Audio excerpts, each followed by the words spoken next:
we had to get everyone in one space so that our meeting can start.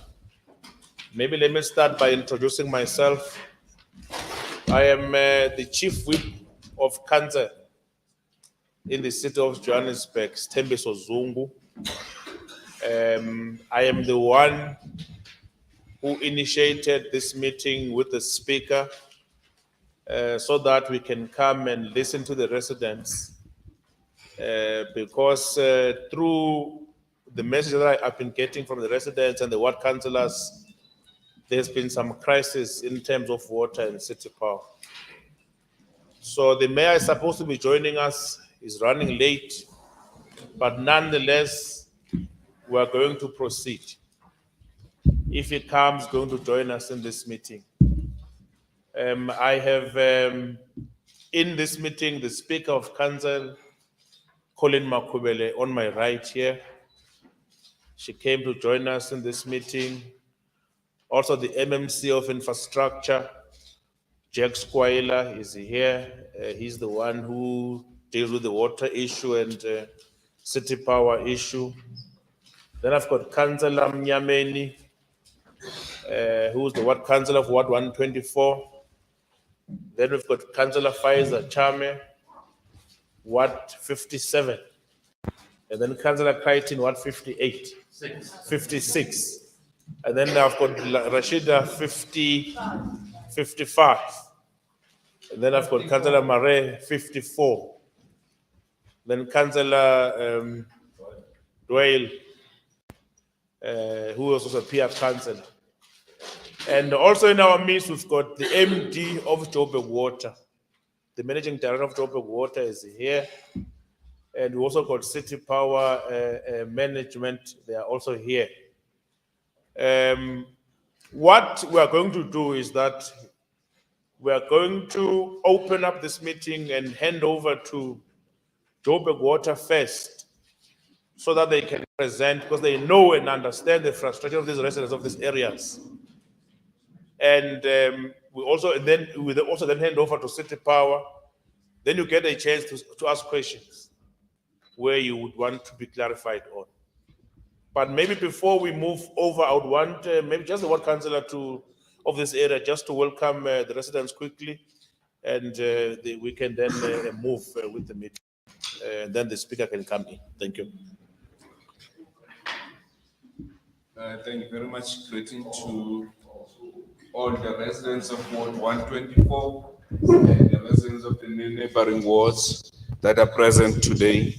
Let me appreciate and acknowledge the presence of the progressive Speaker of Council, Colin Makubele, that is here with us, and also Chief Whip of Council, Nyamagaishi Zongo Manzini. Then we really appreciate your presence, and also MMC Jack Sekwaila, the one that is responsible for ESD. We really welcome your presence here.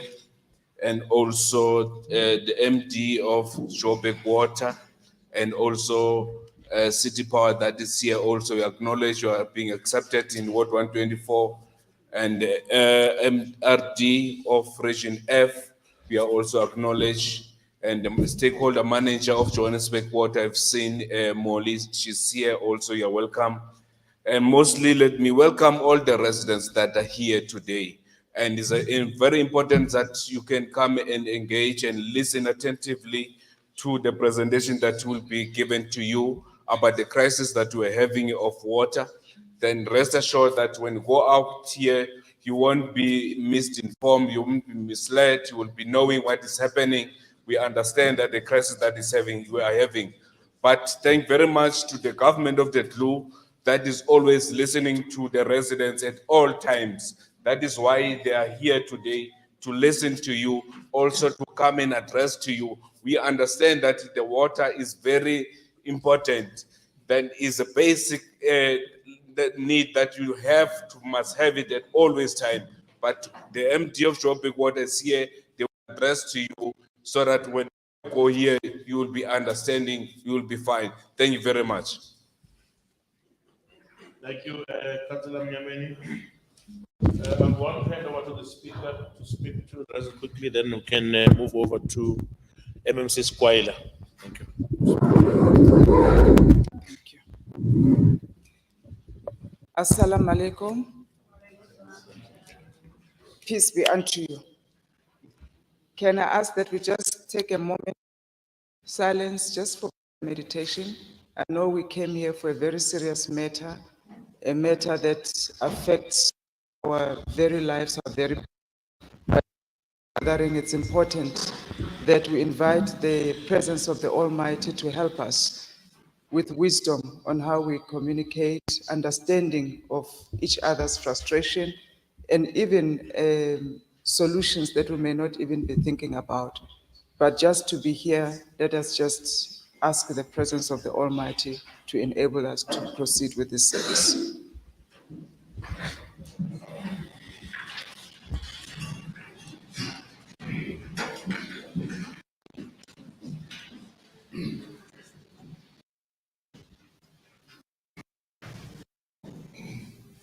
Thank you very much. You can be seated. I want to thank the Whip of Council for inviting me to this session.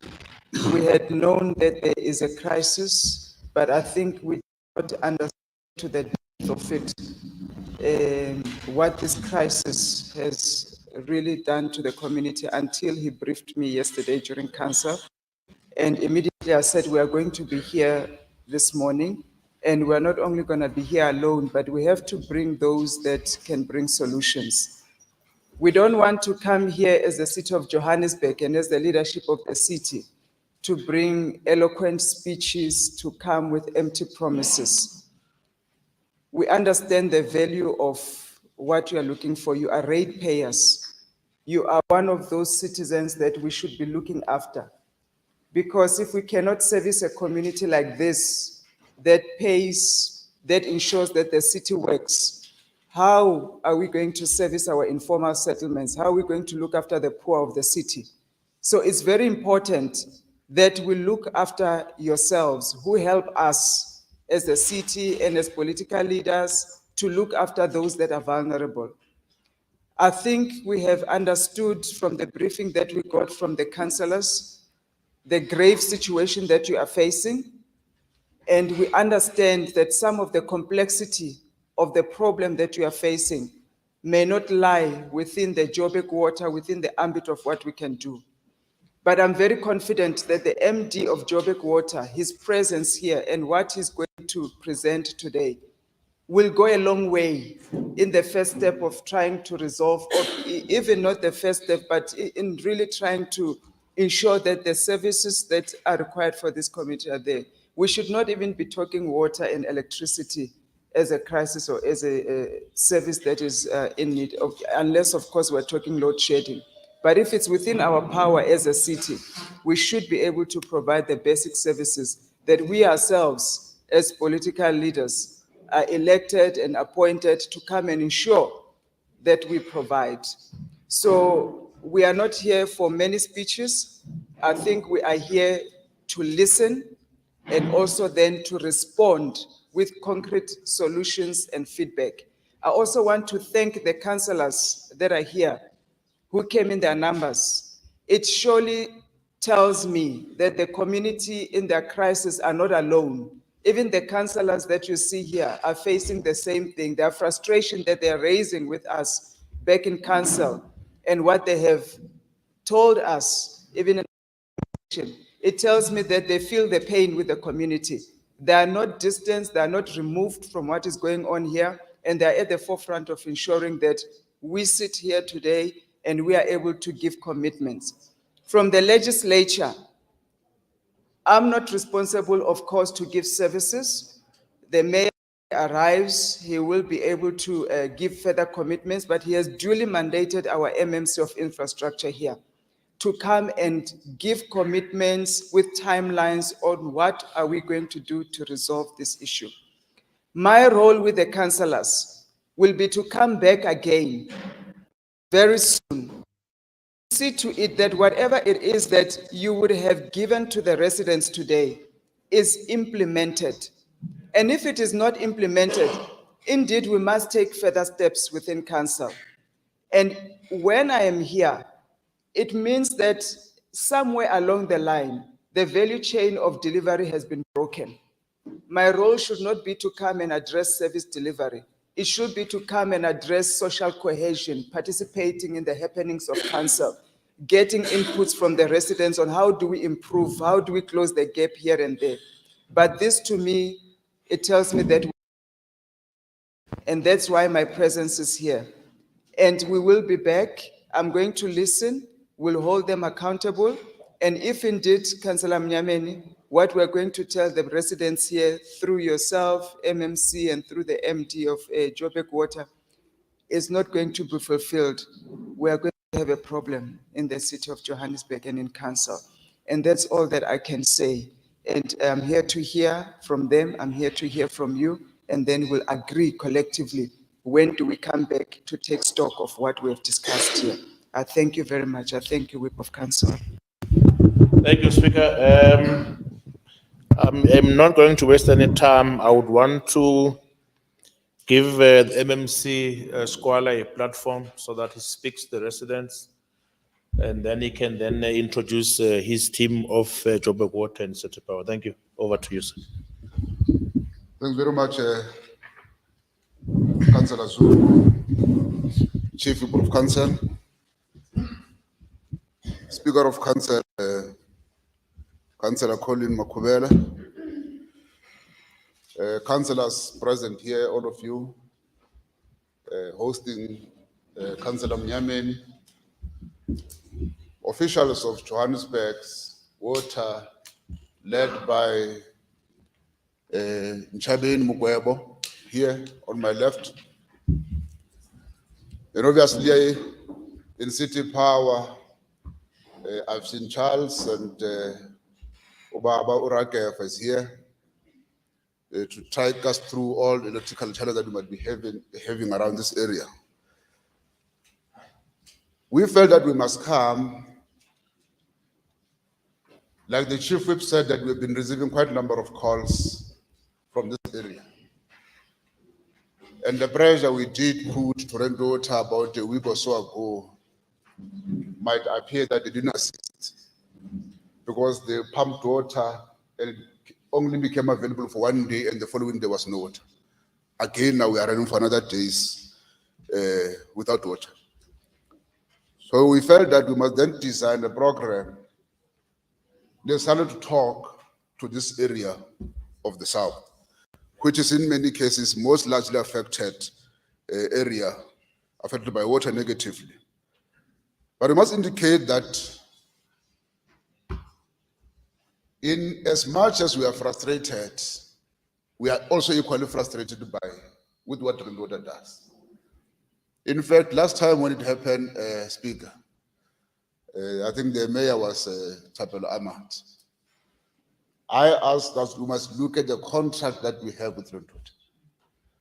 That as a customer, what do we do? Can we have a provision that will make us act against this kind of things, treatment that we normally get from Rand Water, as our primary source of clean water in Johannesburg? And that time, I remember it was a southern part of it, once we came with the mayor, and we also went to Brixton area. That was also affected by water under time. So water came back and we then relaxed, but it appears that we really need to look at that particular contract and check what can we do if you're a customer and the one we are paying to that is unable to provide. City of Johannesburg, in fact, amongst in Gauteng, is amongst the one that pays a lot. We don't even owe them. Now we don't deserve this kind of a treatment, but I must indicate that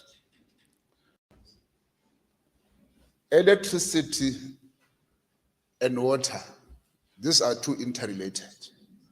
Now, in an event where there is a breakdown or load shedding in a particular reservoir, then water then becomes affected. But unfortunately, when electricity comes back, it comes immediately.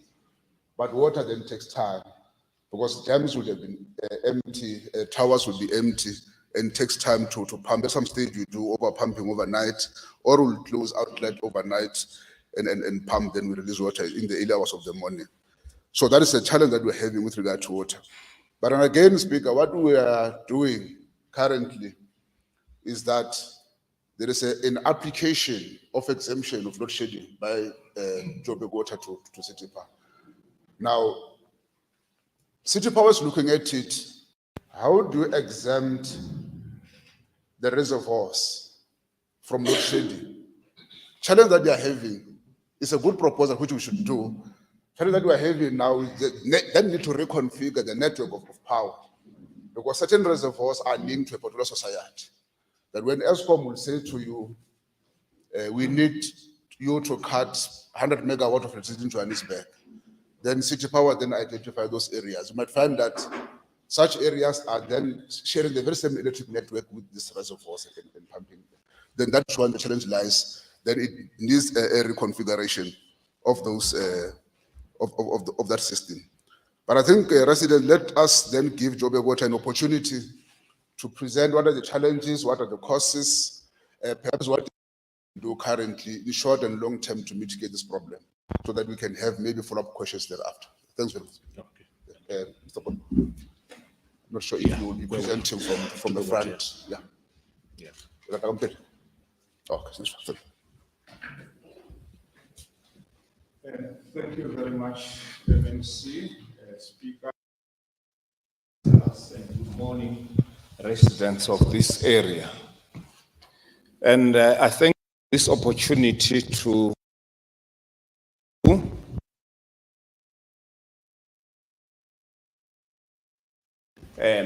but I must indicate, Speaker, that as much as that led us to sit here and challenges that have started beginning of June, this is an issue that has been worse since beginning of this year, since January.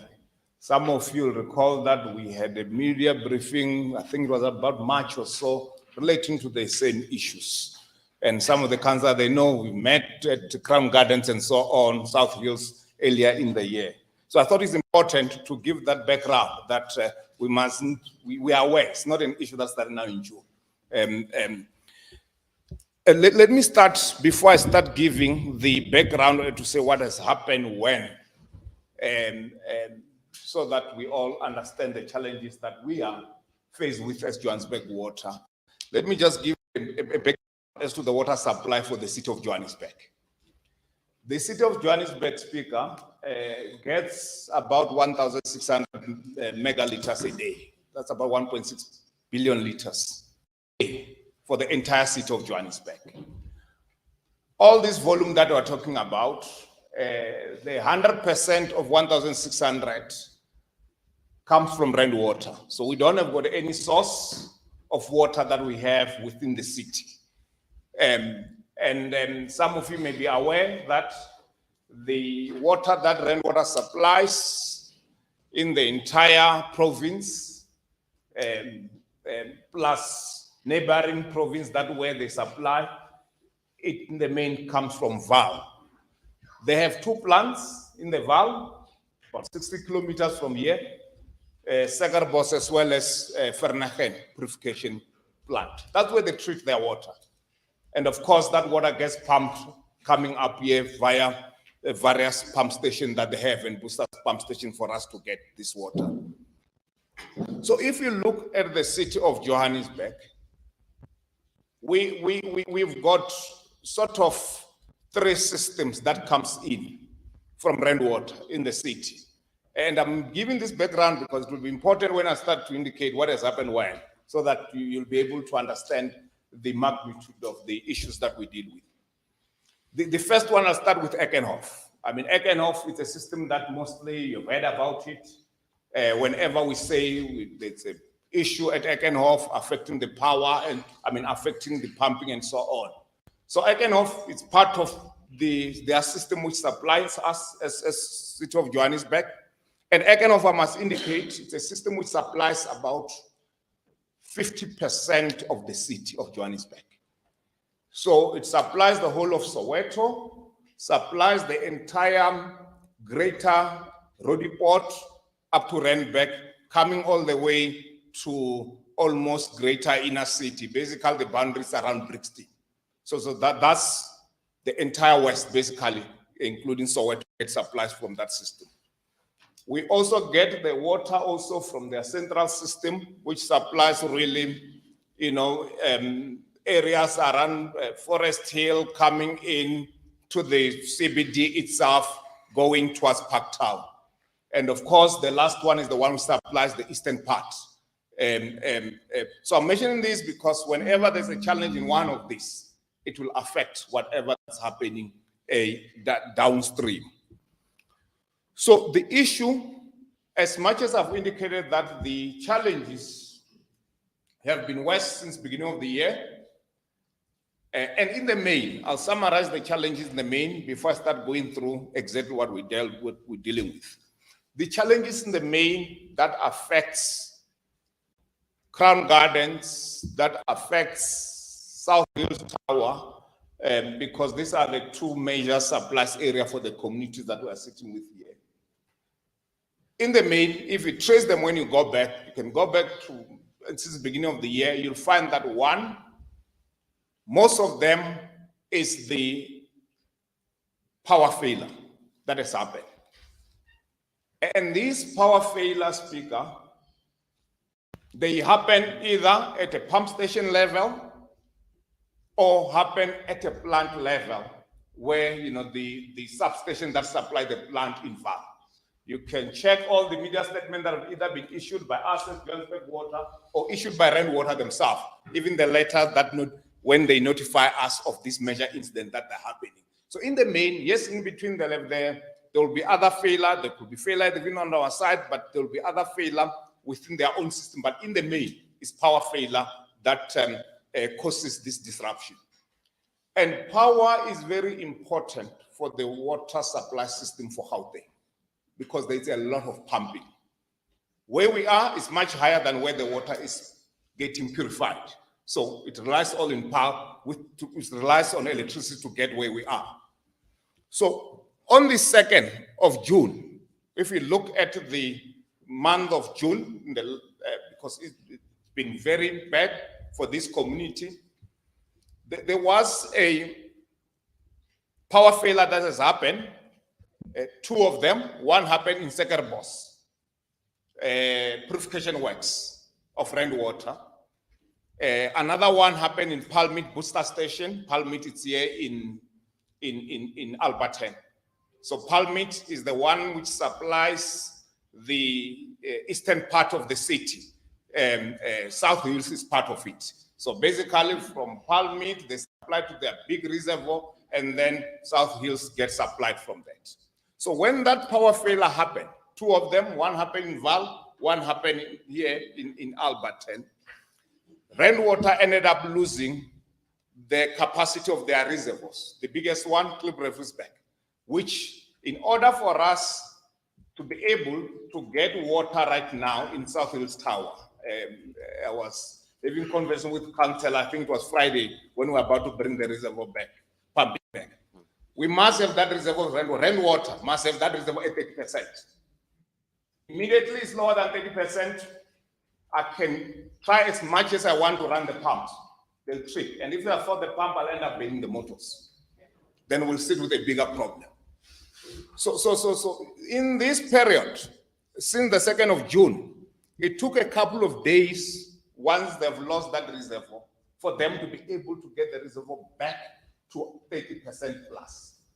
Because when it's lower than 30%, as I say, the line which goes to South Hills doesn't have enough pressure for the pipeline for us to run the pumps.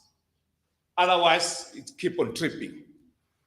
So it took a number of days for them to be able to get back to 30%. And when they get 30%, unfortunately, the issue of the line that was in the reservoir that got empty, including the line, they had to go through a system of bleeding air from the system. Because what happened whenever the system is empty, air, you get what we call airlock, and then it prevents water from moving the way it's supposed to. So those are the issues that really delay us getting to normality in terms of pumping after the incidents of the 2nd.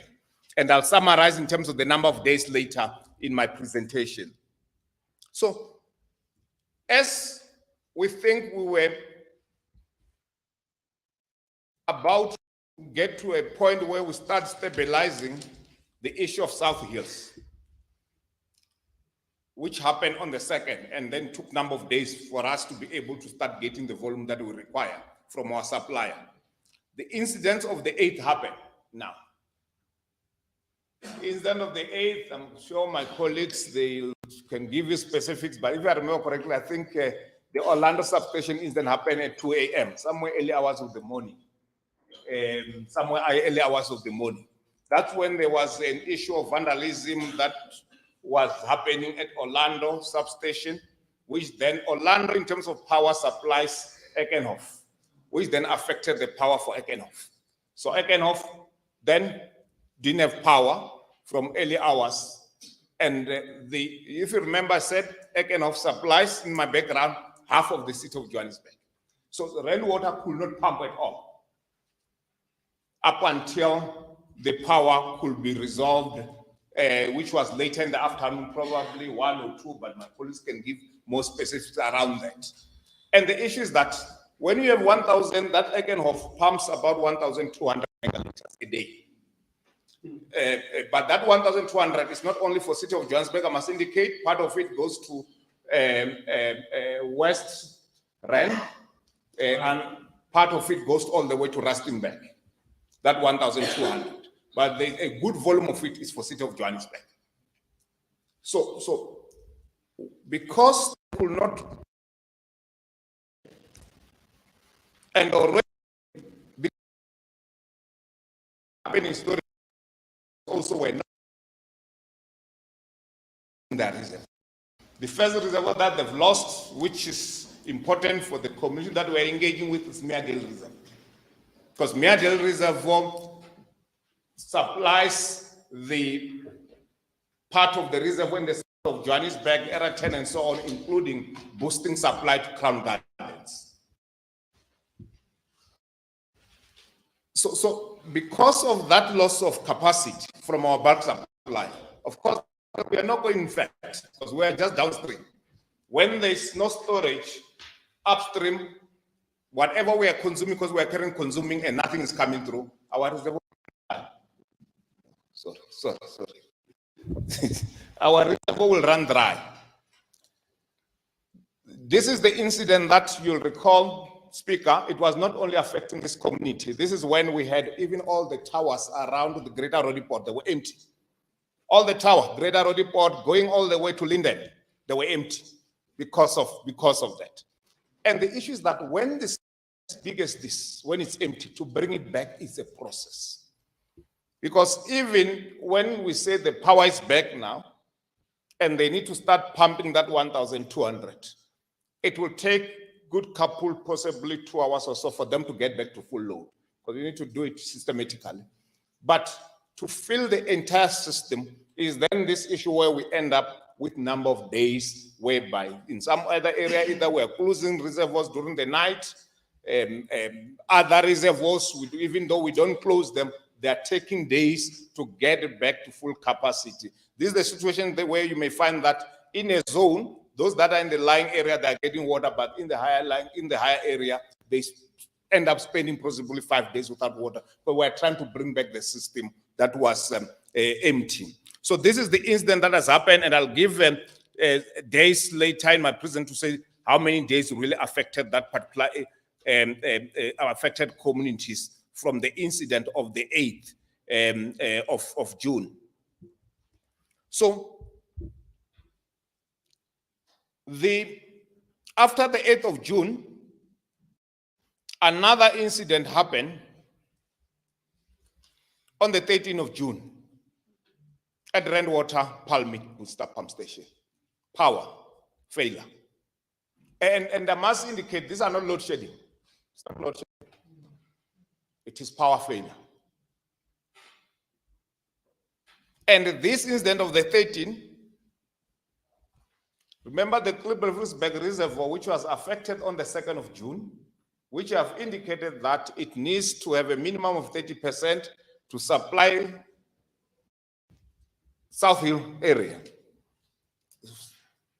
11 days later, is going to be impacted. So we're still battling to bring it back from the 2nd, and the issue of the 13 happened, and rainwater ended up losing their back reservoir, which supplies South Hills. We simply mean that we are back to square one again. So after the 13th of June, on the 19th of June, which is Monday, yes, 19th of June, it was Monday, there was power failure now in Vernegem purification plant, which resulted in rainwater losing 200 megaliters capacity in terms of purifying. So they could not purify 200 megaliters because of that. So if you look at this, that's where for those that are in Crown Gardens, I think for that incident on the 19th, 2 days before or a day before, we have just bring back the reservoir. And the area was having water supply, I think over the weekend, if I remember correctly. Just 2 days. Yeah, some part of it. Just 2 days later, the entire reservoir was empty again because of this incident of the 19th, where they could not be able to supply and the volume that we require because of this. I must also indicate that this incident of the plus the incident that happened on the 8th, plus the incident that happened on the 8th, impacted also not only Crown Gardens, impacted as well there's an area where we've got a system which is very sensitive, which we call commando system. This is the Brixton Crosby Estill Reservoir. It's another area where we battle whenever there are all this ongoing disruption. So if you look in terms of the number of days, that incident of the 2nd, which affected South Hills, including Alexander Park, we could not be able to supply for 6 days. Proper supply. There could be people that had, but in the main, we could not supply for 6 days because of the incident of the 2nd. Incident of the 8th, it costed us about 5 days of supply. We could not be able to supply. Incident of the 13th, South Hills and Alexander Park, 6 days as well. And the 19th cost us about 2 days, the issue of the 19th. Yes, yesterday and today, there's still no water. It's not an issue relating to this. There's a best pipe in Ridgeway that we're busy with, which we're hoping that in the afternoon will be done with that particular best pipe. The reservoir, it has enough level that will be able to supply. So these also in the main, these are the issues that are, so even if this is what I took you through, residents, it's the incidents that have happened now in June. But if you go back, beginning of the year, March, it's a similar issue, power affecting the issue of water supply. And the unfortunate thing is that the system, the way is so big, it can't handle, and there's no way it can handle this frequent interruption. There's just no way, because to bring it back, it takes time. While we are still trying to bring back and stabilizing it, there's another interruption. So let me move now into at a high level, as you can, to indicate to you what is it that's happening, because it doesn't help to know all these problems, and we need to know what's happening. Unfortunately, our colleagues are not here, rainwater, unless if they've arrived, but they were going to be able to share more with details and numbers, because numbers is what really helps. I don't think they're here. The one.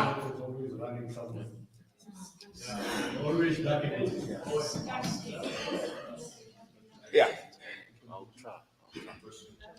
Speaker, they say. Let me finish with the question. Not homeless people from rainwater and say this is important meeting. Where are you guys? Electricity is one, but if you have to address the residents and your council, you should be here. Important. Yeah. Okay. So, and I've learned this because when these things happen, I'm on the phone with them, emails. I'm engaging with them all the time, and there are meetings that have been arranged even by the minister, with all the metros and rainwater, because this issue, I must tell you, doesn't affect only Johannesburg. It affects all the Tshwane.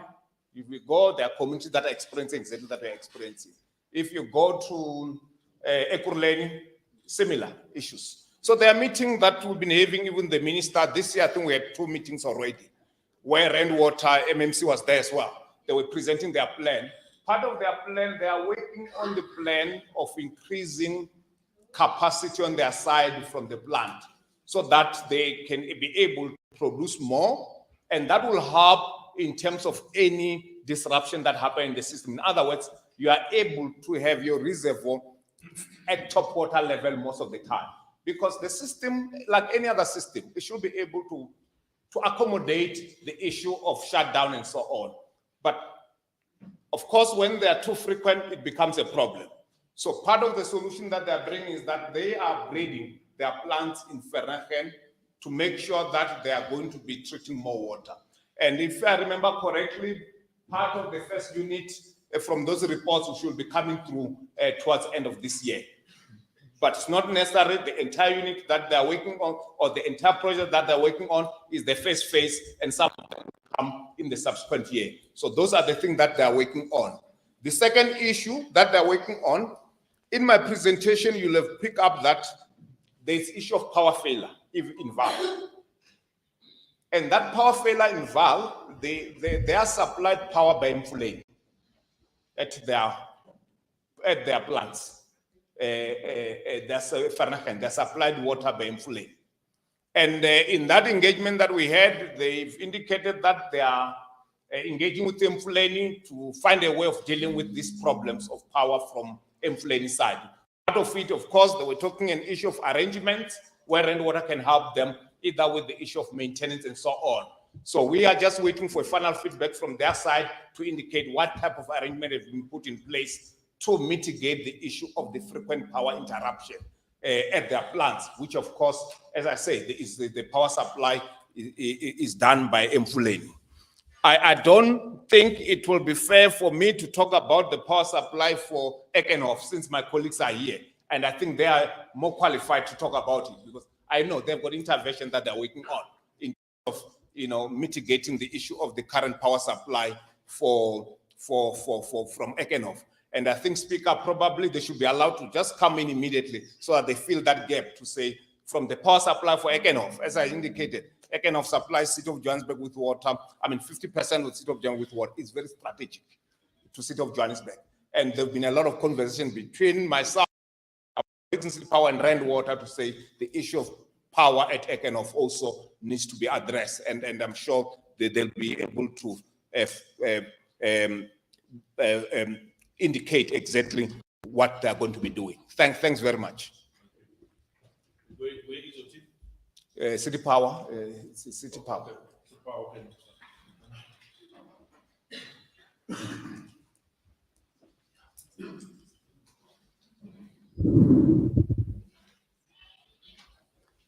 Thanks very much. A very good morning to all of you, the residents, and to our political leadership. I greet you all. My name is Charles Mutlaka. I'm actually the group executive of the service delivery centers at City Power. Mine is to give you an indication of the incidences that have just happened, to give you a glimpse of what is actually happening, and also to inform you about the plans that City Power is having in place. But also, on behalf of City Power, firstly, we'd like to apologize for the interruptions, because as a utility, we are responsible to make sure that you have the uninterrupted power supply, and where it occurs, we should respond as quickly as possible to the challenges that we are facing. Let me go straight to the issue of just to explain in brief how the system is designed and the impact that this is having. I would like to state and mention that the electricity infrastructure is not meant to be going on and off, on and off, on and off, like it is happening currently under the circumstances. And when that happens, it brings about strain into the very same network. When this strain happens, it then knocks out every equipment that is lined up into the system, and that also feeds you into our residence. And this, among others, over and above that, it therefore, looking into the age of our infrastructure, but also looking into the manner at which we operate it. Chairperson, I want to mention that every knock on the system, or when you operate on the system, according to the electrical standards, you need to effectively maintain this system at a very fast pace. So when it knocks off every day, anytime, at any point, depending on the stages, it therefore means the resources that you had, even if you were to keep up, they then start to become reduced, they are depleted. As a result of that, it therefore means you need to bring more manpower on overtime that is at a cost to our operational cost, and more power in terms of this equipment as it keeps on failing. At times it blows, and when it blows, it causes fire, finds weak points on the network, and then it creates bigger problems as a result. Now, when this happens, it also therefore means it warrants us to do and make some sort of interventions in how are we going to respond to all these challenges. Hi guys, we must be quiet at the back, please. Thank you. I would like to state that the incident of the 8th, over and above these challenges of on and off, happened as a result of theft and vandalism on our network. And I want to indicate that there is, within the greater Johannesburg, there is particular areas where Cities Power is responsible for operating in a particular geographical area. Not all challenges of power, they are meant to say City Power is the one responsible. Others are, as they've explained, they may fall other municipalities, and when they rent water as our main bulk supplier to also to J Water, it may also have an impact in some of their reservoirs. But now let me bring it home where City Power is responsible in this main. The Orlando outage, that feeds back also into part of Forsberg areas, and then it hits the Mondio, it hits the Ekenhof, it hits quite a few of our substations, and these substations, we found ourselves, some of them, the reservoirs are embedded within, because our network is so interlinked in such a way that when we lose power at a particular point, we need to be able to backfeed it on another point. Unfortunately, with these instances, it went out from the main intakes of the 88 kV line. That is being our downside when we get feeds from Eskom at about 275 kV. So this vandalism, it went all the way, that happened, went all the way to Orlando, then it kicked out the entire station. And it cost the Soweto substation all those panels that are there to be bent out completely. It means then the Bara Hospital and the surroundings area, they had no power from that incident for approximately 6 days, because we were rebuilding this station from the ground as a result of theft and vandalism.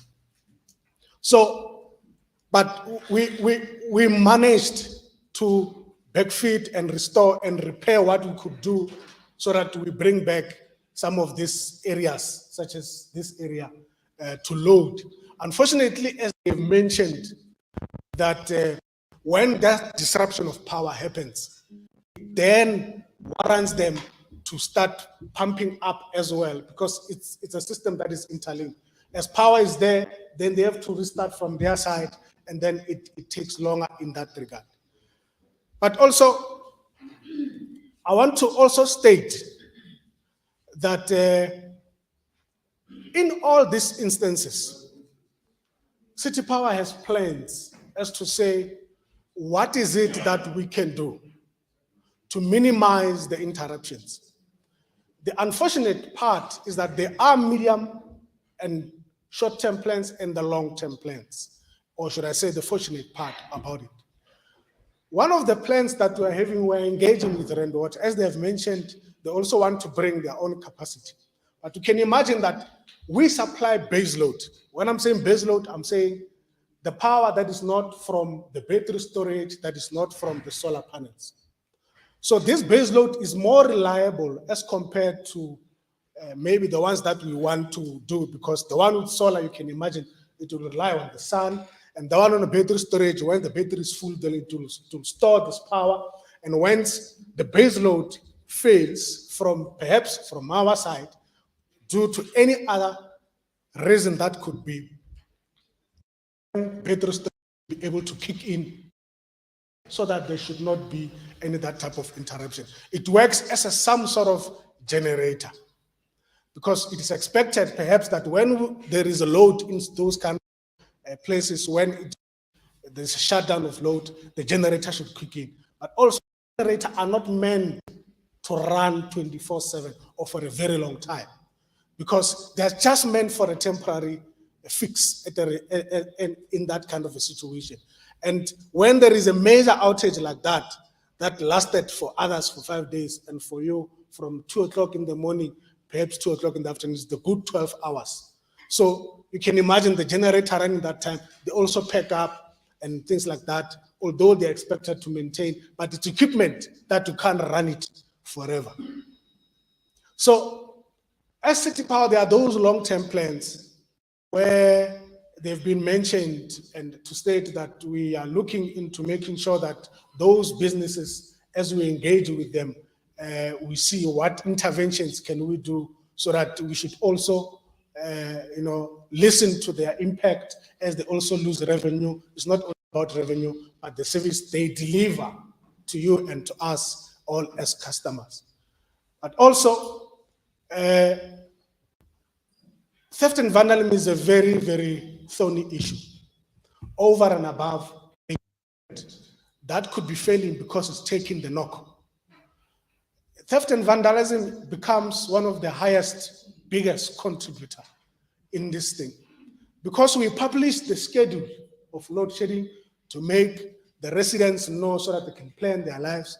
We also have criminal elements that knows that when it's off here, it means they can steal on the other side. And by the time when we want to restore, what happens? There's no power this side, there's problems, and there's inrush, it's edges that comes in for 5 minutes, it trips again, and all those kind of things. And when we go, we check majority, we realize that theft and vandalism, it's a critical problem that is facing us as an institution as such as City Power. And although we do have plans in place, which I cannot divulge because we don't know who's here to speak about issues, but on a high level, we have got plans in place to make sure, but we can't be all over because our network is so vast, it's so huge. And we request you, as being our ears and eyes on the ground, to inform us and tell us about these situations that are happening, because some of these people, they take advantage of the situation and they want to disrupt lives as they are disrupting as it is. But also, Chair, lastly from my side, I want to indicate that the certain areas where the problems could be as a result of our own equipment that is perhaps failing, maybe a cable has faulted, maybe the equipment had blew up. And in that regard, at all times, we respond and we communicate to say, this is the challenge that we are facing, and we anticipate that power could be restored at this point in time, and so that residents are informed in that regard. So we also have engagement with Joburg Water as our sister company to deal with some of these things. We are aware and that they've also engaging with us in terms of how can you exempt us from some of these situations that we find ourselves in? And as City Power, we are engaging with them because we have noticed that our network, the Greater Johannesburg network, when it was built, it was never built for load shedding days. Where you find factories are on one side and residentials are on the other side. Because we live among factories and big plants such as Joburg Water as well, our network is embedded in every type of situation where it also includes hospitals, police stations, and so forth. So we live amongst, as an urban city, with those kind of businesses and institutions. So when you look at our design of the network, you'll find that when we try to somehow we can exempt this particular reservoir, I'm just giving an example, you'll find a community that is staying around there will also be exempted. And when that also happens, it brings some sort of animosity to those that are saying, but we do have these customers, this site, that are never on load shedding. How come this site is never on load shedding? This site is on load shedding. So we are dealing with those kind of issues. And we're trying to come up with solutions, such as we want to roll out our technology, such as metering, to enable us to be able to inform you and say, please drop your load. If you don't drop your load, we can drop it. To roll out what we call the ripple relays. These ripple relays are equipment and units that we want to use and knock them off from where our offices are, so that they should not consume much. And we want to roll out also in the buildings, such as government buildings, where they also use power, to roll out some sort of a solar there, so that when we roll out, they can also operate on solar, and then they should not use base load a lot. And many other interventions that we'll be bringing on board, so that this load, it can be reduced and you get power from those solutions, or else the base load can be used at minimal, and we should not have so many interruptions when we deal with that, and then we avert some sort of stages.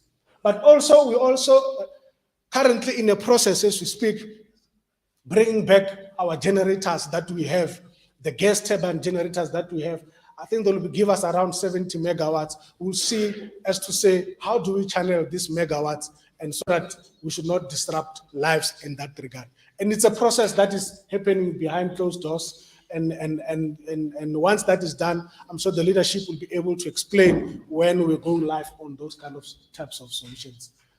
I don't know if maybe I might have missed anything with related to the challenges that I've explained, but also the solutions that we are trying to bring on board in this kind of a situation. If there is any question, we are still here, we will be able to respond to such. And I thank you for the time. Thanks very much. Thank you. What I will do now, I will allow yourselves to ask questions so that maybe you are clarified in terms of what you'd want to hear. I will maybe start with maybe 5-10 hands for now. Let me start here at your back, sir. You are number 2, ma'am. You are number 3, sir. You are number 4, ma'am. You are number 5. 5 hands. You can start, sir. Good morning. Amanda. Away, Joe. I don't even know where to start. I want to start off by saying hi. In Eureka. What is look, we are tired. You know, let me just, and I know you said ask questions for clarity, and I'm going to get to that, but I think you need to hear us. This community, especially the Robert Chan community, we've been having endless problems. We met with you in Brixton, we told you about our 21-day problem, the way we didn't have water. We just got water this morning after 14 days. I mean, is this fair? And this is just some of the areas in our area that have got water. There are 14 streets that have not received water as yet. You know, we've come to a point where we said, we know this. What the Johannesburg water guy told us, he told us that before. Rand Water has been dodging us for months. You guys know that. You are their client. You can't hold them responsible. We've got councillors here. You guys can't hold these bureaucrats accountable. For what? For the work that they're supposed to be doing. Water is life. Water is our fundamental human right. You know, on our way here, I came across this idiom, water everywhere, not a drop to drink. You know why? It's all leaking out everywhere. You know, we are tired as a community. We've heard these excuses before. What we want answers now. We want to know what you're going to do, when you're going to do it. We hear you say, we've got plans. What are those plans? We don't know about those plans. Those plans of yours, if somebody can bring back the IDP plan for the last 10 years, it's there in those plans. Nothing has happened. Councillors, you are failing us. You are not holding these bureaucrats accountable. You bureaucrats, you are violating our fundamental human rights. Water, are you not ashamed? Water. Guys, we've seen budget. It's currently 15.6 billion rand for Johannesburg Water. We want a breakdown. We want to know how that money is being used. We want to know where that money is being used. And we want to know whether that money is going to solve our problem. You know what? We are tired of hearing about you are on a higher level. So what does that mean? You are saying to me, because I live in this area, too bad. You suffer the consequences because you chose to live in an area which is higher than the water level. You know these problems. You gave us solutions in the past that you were going to put a pump here, you were going to put a pump there, you were going to put generators here. We've got generators at Iconov. You know what? Guys, please stop bullshitting us. We want honest answers. We want to know my area. When are we going to get water? Is it going to be 15? Are you trying to break the record of 21 days that we had in the past? What is going on here? Please, guys, give us answers. We're tired. You know, you don't know the level of frustration our communities are facing. You go ahead 21 days without water. You go ahead 14 days without water. Yes, you supply us with tanks, Johannesburg Water, but how many tanks do you supply us? When do you supply us those tanks? People are at work. When they come back in the evening, there's no tanks. Those poor people who can't walk more than a couple of steps are expected to walk down 3 streets with a couple of buckets in their hand to collect water. I mean, is this what's going to happen to us in Johannesburg? When are we going to get answers? You guys have not been proactive. You have allowed this infrastructure to deteriorate. You've allowed these things to happen. You bureaucrats, you sat back and you chowed the money. But you didn't provide the infrastructure that you're supposed to provide. I'll give you plans. Guys, look at the last 10 years IDP communities. These guys are pulling wool over our eyes continuously. We can't accept this anymore. You know what? People are fighting in their own homes. We are having to counsel people because husband and wife are fighting over water. Children are being neglected over water. We are facing a very serious health crisis. We are just waiting for contamination now. And we'll have E. coli, we'll have cholera, we'll have all of that to happen. Because of the breakdown in your water pipes are breaking down, sewer pipes are breaking down. What do you think is going to happen? There's going to be contamination. We're going to have death on our hand. Hammanskraal will be a picnic. You know what? If you guys don't wake up, we communities are going to start to take action. Serious action. We've been very civil. We've marched peacefully to your offices. We've begged you. We've sent you petitions, which, by the way, Johannesburg Water, you answered 3 months after we gave you that petition. Is that the type of response we get from you people? Councillors, hold these people accountable. or we're going to hold you accountable. We voted you in not to go and play games, not to have tea in council offices, not to sit in committees and be filmed by cameras and media. We paid you, we voted you to go and make sure that these bureaucrats provide us service. You know, this thing of water, please listen to us. This is a plea from all of us in the South. We are dying. Look at what's happening to our poor people. We are a community in the South. You know how many old age homes and villages we have in this area? Eh? We have hundreds. Hundreds. And I'm not lying. Let somebody give you a list. Those poor people are suffering. Those old people are suffering. They cannot get water. As a community, we took it upon ourselves. And thank you very much to our community people who have gone out of the way to assist our community people. Boreholes, drinking water.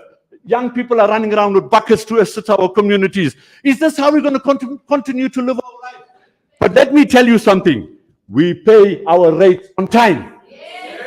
We don't get the services. With all of the losses in water, guess what our bills have been? Doubled. We get 50% of the water, our bill is doubled. What does that mean we're paying for? What are we paying for? What are we paying for? So please give us answers. Listen, we don't want excuses. We read all your memos, Johannesburg Water, City Power, Rand Water for that matter. We get all of these things. You know, social media is fantastic. We get it instantly. But the problem is that does not answer our question. We have heard endless, sorry. We have sent that petition to Johannesburg Water. You know what the response was? Not our problem. I told you that before the last meeting. That's the response we get from Johannesburg. It's Rand Water problem. I mean, Rand Water needs to be called to account. You are one of the biggest clients, Johannesburg City. You are the biggest client of Rand Water. You need to hold Rand Water accountable. Let me tell you this. Water is not just a human right. Water is declared an essential service. You can't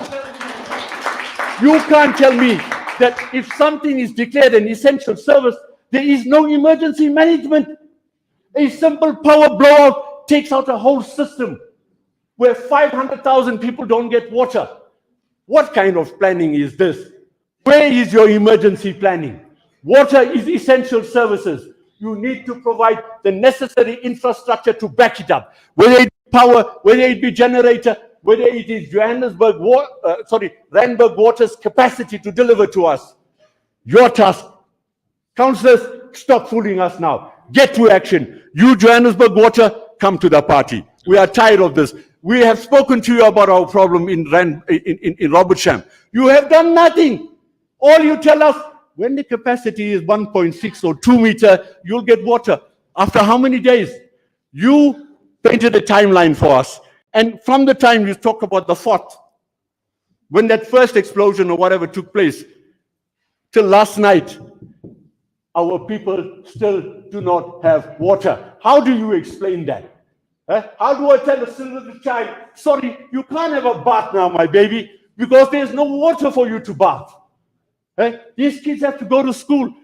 Man, we are facing a health crisis. Kids are not washing their hands properly. You think I'm joking? Talk to the principals and the teachers in the schools. Children at the moment, especially with winter, you know how it is. It is exacerbating the conditions of these children. These children are starting to suffer. Not everybody's got money to run to private doctors. People go to hospitals. You know the conditions that we are facing in the hospital. We are merely just creating more and more problems for our people. Please bring us with preventable solutions. Like I said, you guys are not proactive. You're not planning long-term infrastructure. You know, we have specialists in our community who said, bring us a plan. We will find a solution for you overnight.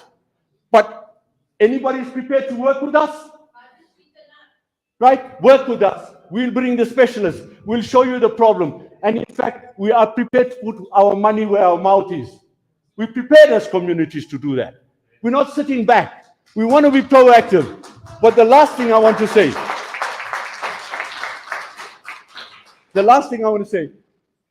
Madam Speaker, we want to hold you accountable to what you said now. You said to us, we're going to keep these bureaucrats accountable. We want that follow-up meeting. We want answers at the follow-up meeting. But we want a plan here today before we leave. This is what we're going to do. So that in 3 months' time, when we come back to you in 3 months' time, we want to know what is the progress. Don't tell us about another blowout. Don't tell us about another pump failure. We are heartful. We want water. Okay. Thank you, sir. Thank you. Next speaker. First of all, I want to offer 3 awards. A Rose Award to the previous speaker and 2 smelly onions. 1 to Rand Water for not being here. It is beyond disgraceful. The last time the councillors and our community were at Rand Water, we were addressed by one of their big shots who complained that he had to come from Sandton to address us after we had been 5 hours in the sun. Then I want to say, oh, and the second onion goes to the mayor. Why the hell is he not here? Then I have just 2 pins to offer. One is about the vandalism. We understand that vandalism seems to be one of the areas that could be addressed. Where is the security around those main points?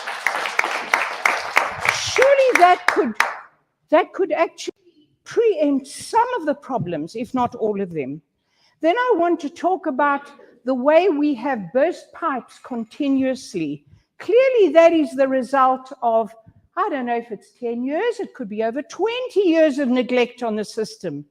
That is where we need some very clear plans, some immediate for the areas most vulnerable, because in my area, we have a burst pipe here. It gets fixed after maybe 5 days, gets left open for children to fall in, etc. And then 10 meters further on, it bursts again. Now, what does that tell you?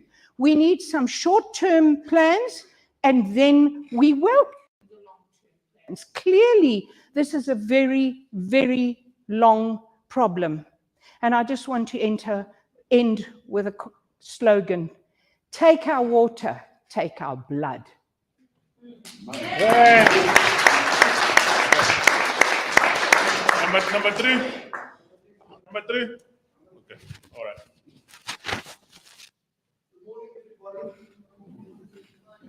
The water issue and the vandalism that both my colleagues have been up for today, I support 100%. Our mayor not being young is disgusting. It is disgusting. It just shows that he has no respect for us. This meeting means nothing. Yeah. It means nothing, guys. Now, another issue that I have personally, but there is a lot of other people on my same conditions, and I've met with Councillor Michael Crichton twice. He's done 2 attempts on my favor, and it doesn't work.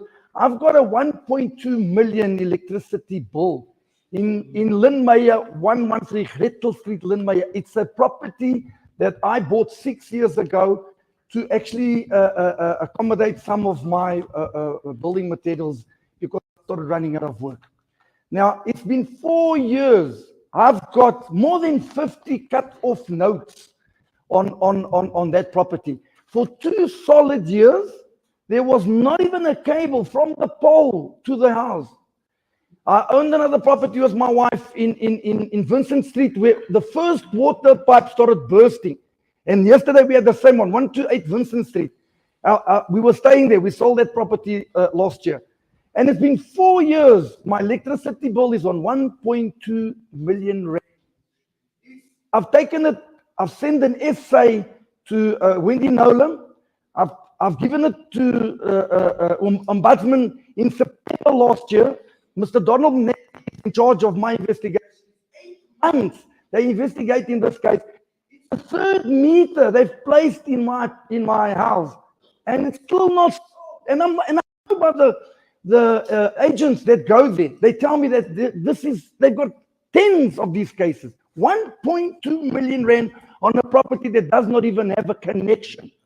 And I have informed them where this fault is coming from, because I've informed the people, and I've written it, and I know where this problem is, and they still don't sorting it out. Guys, this is ridiculous. I want to sell my house. I'm getting into a dire strait problem because of not having work.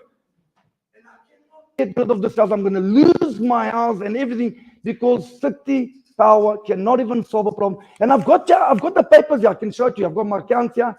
I can show it to you guys.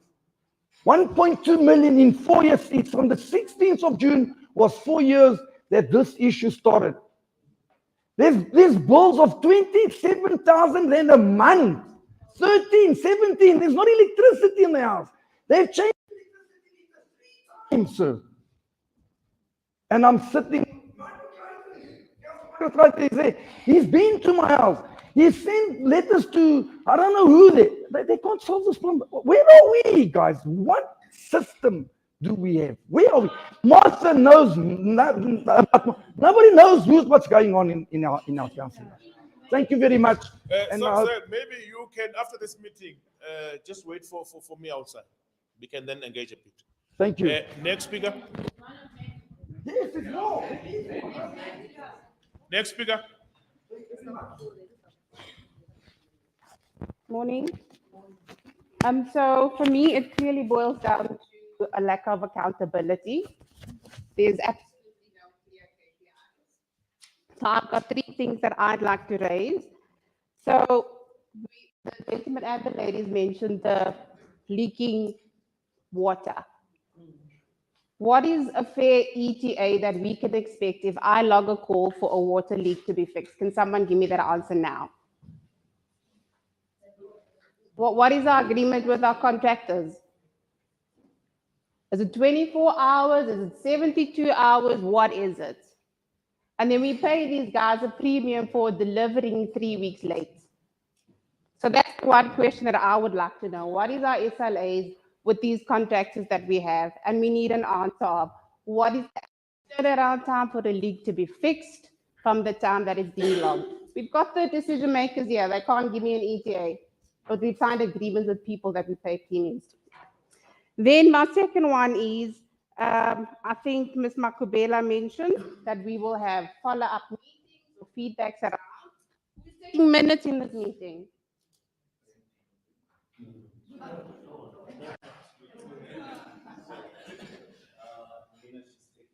Okay, cool. Where will we get a copy of the minutes and the actions outside of this meeting?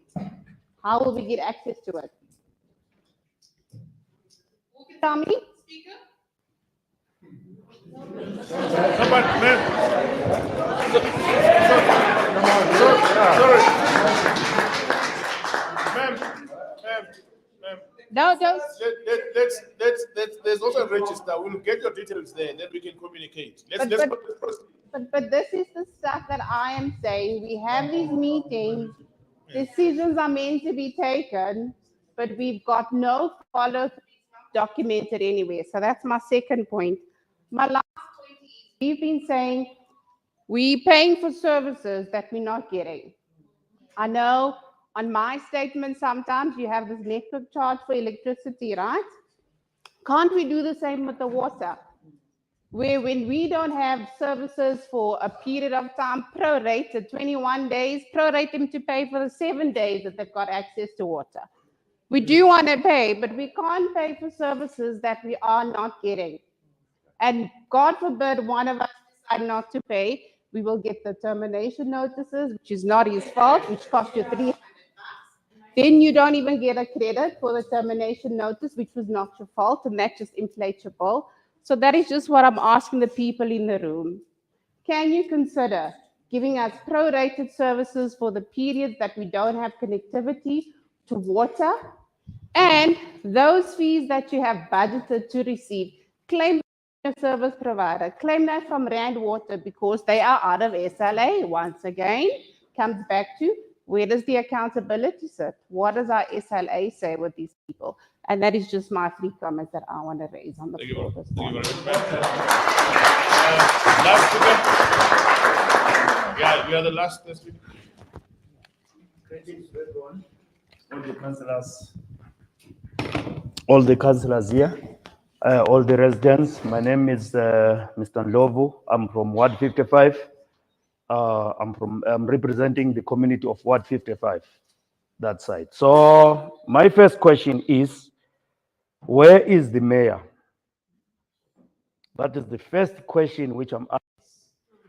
Because really, in all these messages which we received, it said the mayor will be here, the councillors will be here. Now we are seeing the councillors. We are seeing Councillor Mongamel that side, all Rashid, all the councillors here. Where is the mayor of city of Joburg? He's supposed to be here, which shows us as residents that he don't take us serious. Which means we are here for nothing. You see this question of this lady who is here, who just talked now. Let's not evade that question, that who is taking the minutes. And it's an important question. Somebody must take the minutes. Those minutes must be sent to us so that we know what we talked there. Second one, on Tuesday, we didn't have water from 13 June. On Tuesday, I personally say to the residents, I'm taking you. I'm the one who's in front. I'm going with you.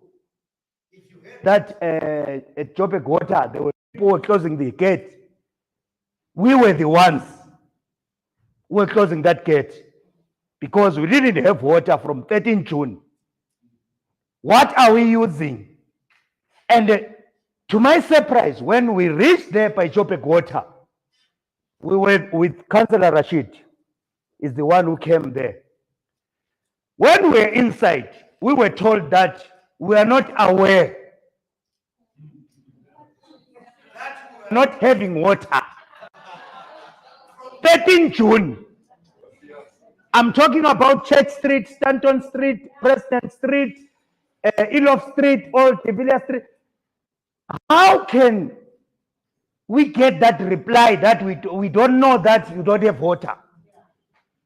No confidence. We really that we don't know.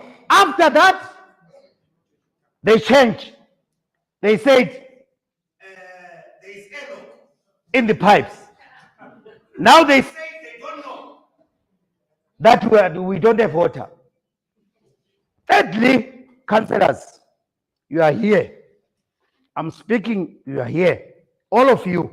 I'm not mentioning you, but I'm saying all of you.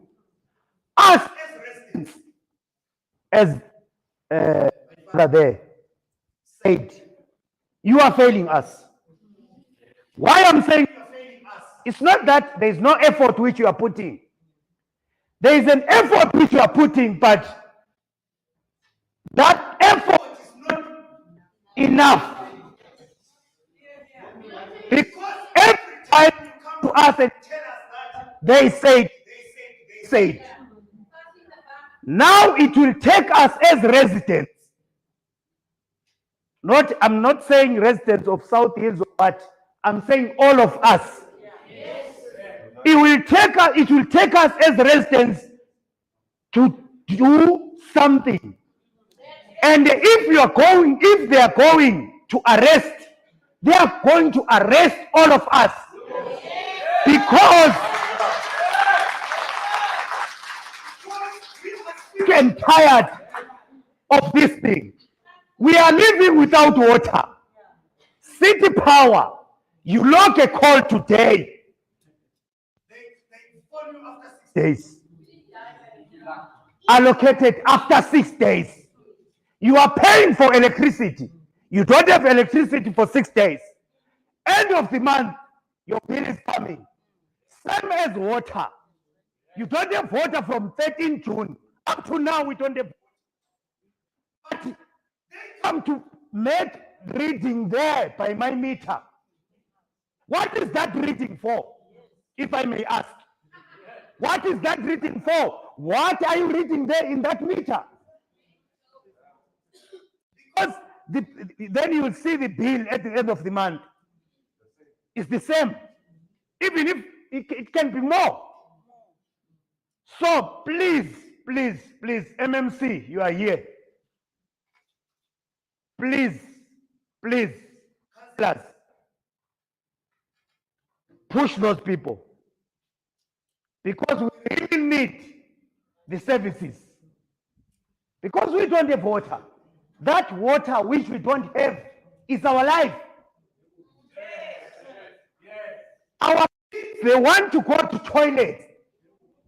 There is this issue of cholera. You will see, you won't even stop cholera around the south because of this issue of water. Because they are telling us about what you call Ola. But you will find part of Church Street from Garden Street going up, it don't have water. Then they are telling us about that issue of power failure that side. And the Joburg water is not taking us serious. Where are they? Where are they taking us serious? They're not taking us serious. Where is our mayor? Where is our mayor now? The mayor is not here. Then we are sitting here. Why are we here? When the man who is supposed to be, giving us answers. Where are they? I can see you made your effort, all of you came. We really appreciate that. We really appreciate that. We really appreciate all the residents who are here. But where are the people who are supposed to be here? Where are they?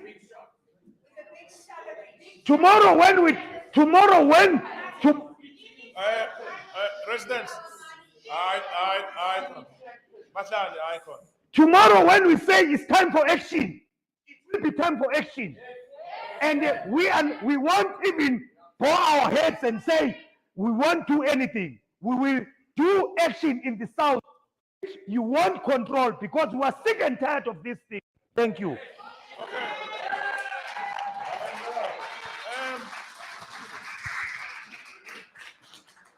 Residents, I want us to do it in this fashion.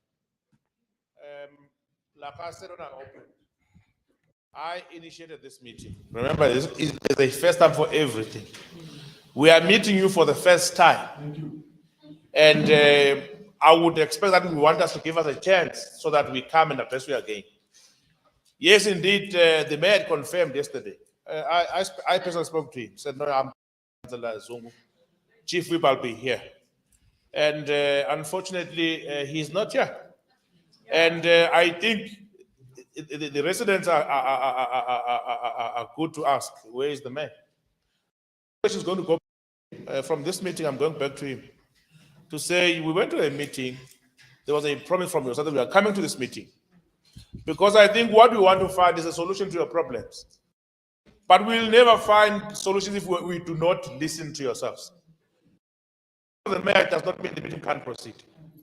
You have presented your cases. We've heard you. I want Joburg to commit because personally, myself, as I stand here, they've spoken, they've presented, but I am not convinced. I would have thought they would say, no, we are going to be doing this 1, 2, 3. That's what we want. So that going forward, we know where we stand. Speaker had said in an opening that she wants to hold Joburg accountable.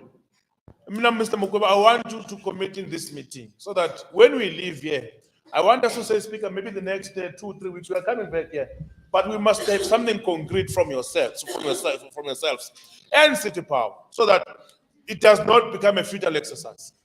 I hate a meeting that does not have any results, and there must be good results. So I'm hearing all of you are saying council are not doing anything. They've been pushing. Remember, they can only do so much. They cannot implement. They can only escalate matters. So if it comes to my office, it means they've escalated. I hold councillors accountable. They report to my office. I'm the chief whip. So if it comes to my office, it means they've done something. Maybe allow them that space to work with us and yourselves. But to actually say, Councillor, not doing anything, it won't be proper. I'm saying this meeting is good because we've got the big shots from Joburg Water. Is a big shot. The main director of Joburg Water is here. So I want him in this meeting to say, you know, maybe let's have a follow-up meeting so that maybe Rand Water is going to form part of this meeting. So that maybe in that meeting, then we know where to go. I understand your frustrations are huge frustrations, and they cannot be solved within a day. So I've taken your hands. I want to speak before I can take another round of hands. Mr. Mkobe, you can come in. I'll take just maybe last two hands before I close, but let him come in first. Yeah. Mr. Mkobe, we come in. Yes, we'll take after he's responded. Yes.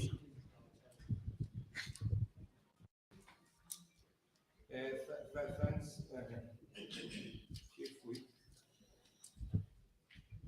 So the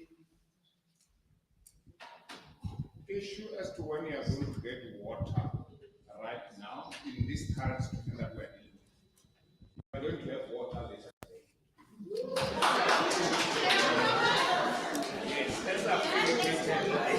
Oh, order. Order. Later today, because the best that we are fixing will finish today. There is a best right now in the way, which is affecting profession. That's why the outlet for Crown Gardens is closed. The reservoir has enough level for us to open it 100%. So the issue as to why Robertsham was left last is that, I'm sure some of you are aware that when we're managing this situation, we open outlet of the reservoir partially, not 100%, because we're avoiding to lose that reservoir completely, because the inflow, while it's still not sufficient, we can't open it 100%. But right now, yes, the system is still sensitive even from rainwater, but it's at a level where we can open 100%. In fact, before the BES was picked up 2 days back, in fact, the BES happened because the water was back. The line had been open 100% for about a day or so. And unfortunately, BES happened, we had to shut, hence we didn't get that water. So we are going to be opening later today, and you'll be able to. So worst case scenario, by tomorrow morning, the system should be fully stabilized and getting water. But, whoa. Sorry. Yeah. So, I have given a chance to speak. Then you can speak also. Yes. Please. But my response is talking to the current situation of no water. The issue also is this frequent interruption that have been happening. When is it going to come to an end? Because it doesn't help that we'll restore later today. But are we going to have, when is it another, failure happening? So that's when the issue, because the power supply to Ekenoff through, Kimberley Park, another direction, Mondio, because right now it's only gas power from Orlando. So they have a deal with Rainwater to say, let's get an alternative power or backup supply, so that when one line is down, another one will pick up. So those part of the plan that are being done to stabilize. And I'm sure you can be able to give you a date to say when will that project be finalized. So the second issue, Rainwater have just notified us now, because we, as I said, we're following up around the augmentation project that they are busy with in Vaal, to increase the capacity of their plant. In the next 2 months, which simply means that by end of August, they'll be commissioning, getting additional 150 megaliters in Vereeniging. End of August, 150 megaliters. That will help because it will bring more water into the system. In other words, they'll be able to keep their reservoir at a decent level. So the more water you have, the more you can be able to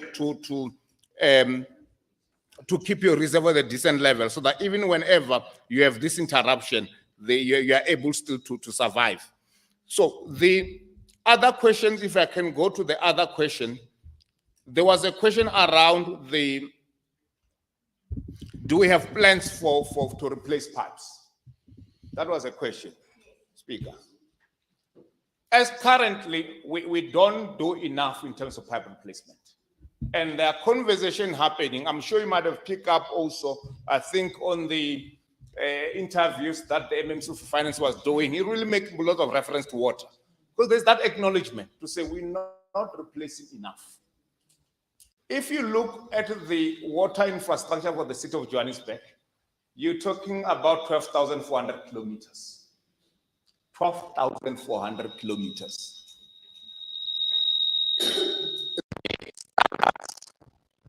It stays thus this standard now.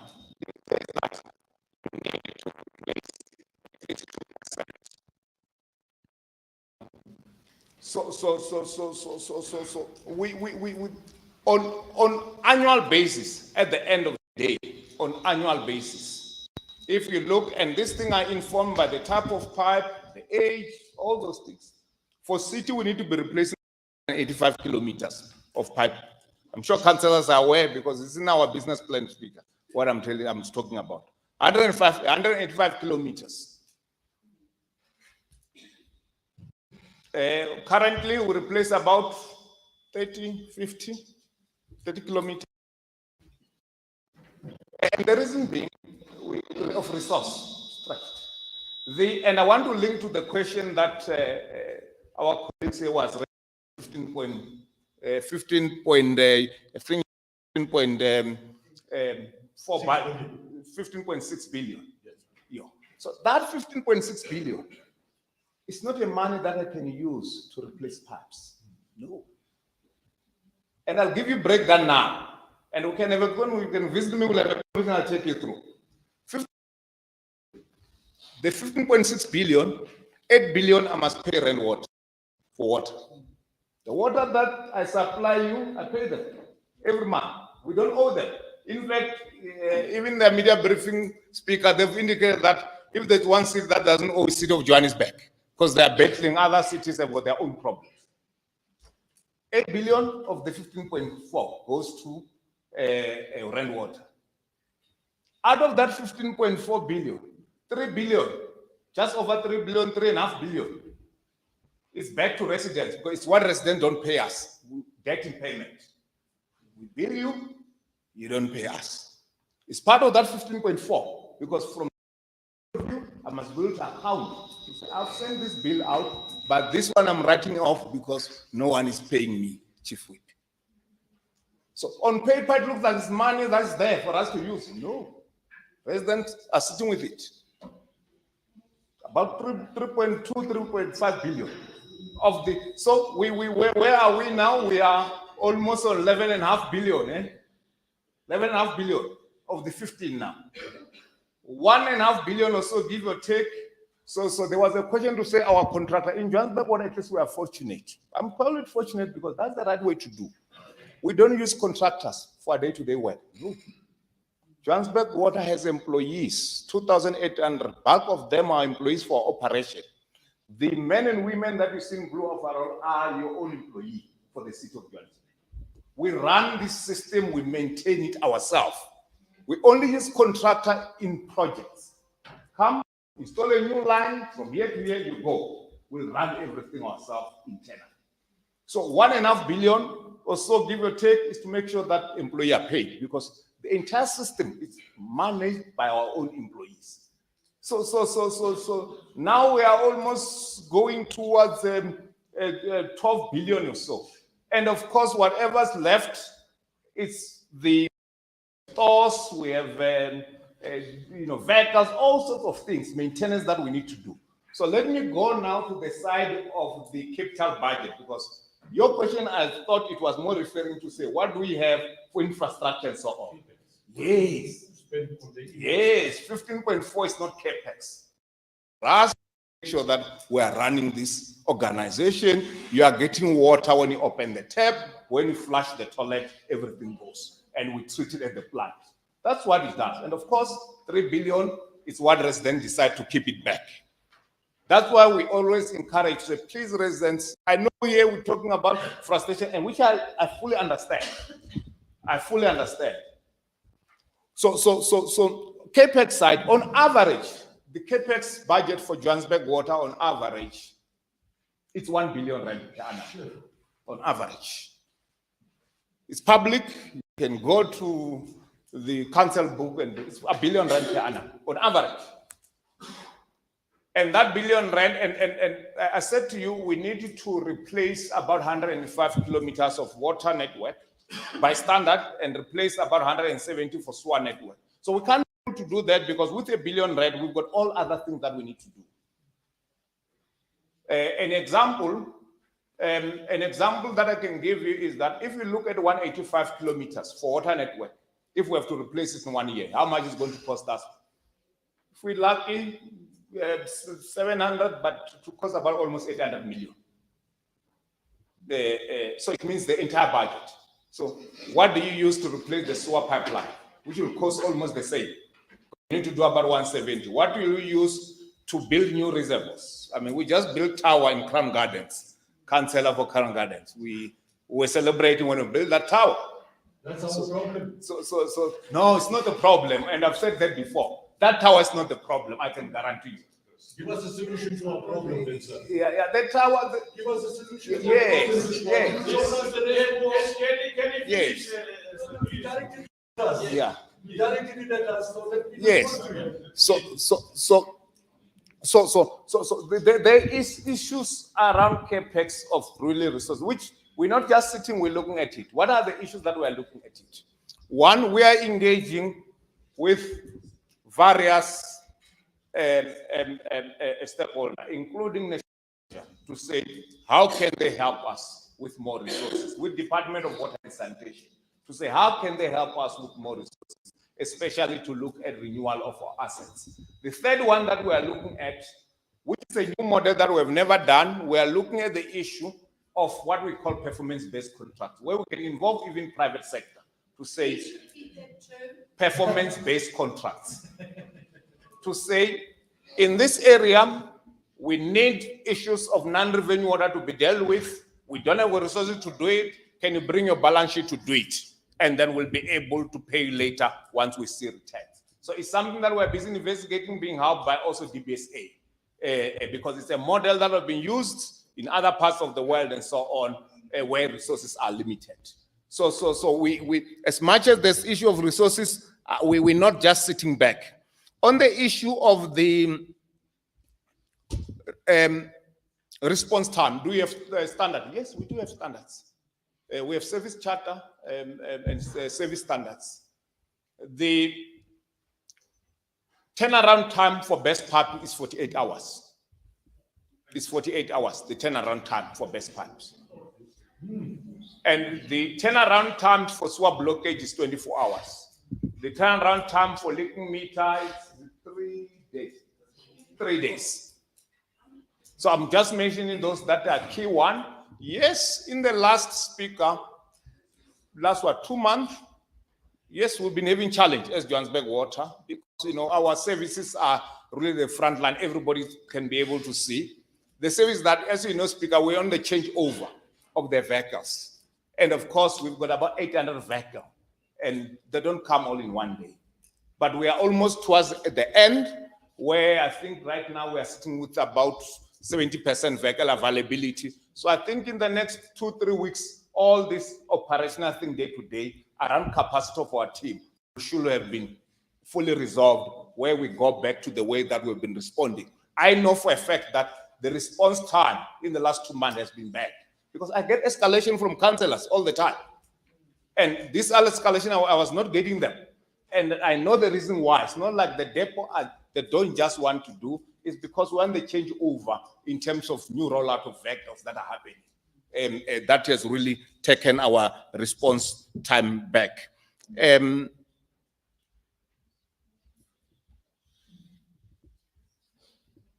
Yeah, those are the areas that I needed to respond to, Chief Whip. I'm not going to take this you've spoken. I'm going to take those that have not spoken. Question for clarity. Question for clarity to be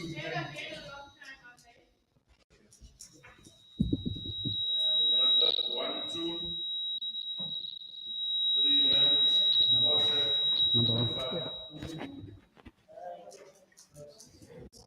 No, I'm going to speak, but last. That's the number.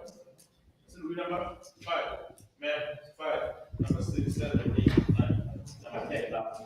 Then we are all taking it. See how it comes before closes, then we can respond.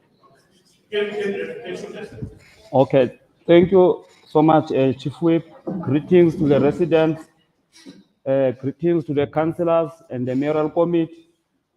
Baba, I forget your name. Oh, Shaben. Okay, thank you, Baba, for confirming that today we'll be having water. And I just want to put it clear, the officials of the city of Johannesburg, like City Power, Joburg Water, they are failing us as a resident. For example, if in City Power, if you can lodge a complaint today, they will respond to you after 10 to 15 days.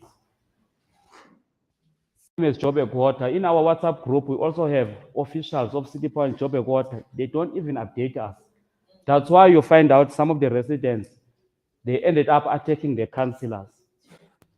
So officials, Whip, please can you make sure that you do the oversight on these entities, Joburg Water and City Power, because they are putting the jobs of the councillors under the track.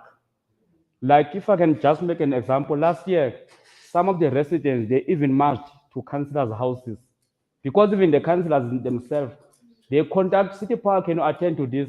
They don't even respond to the councillors.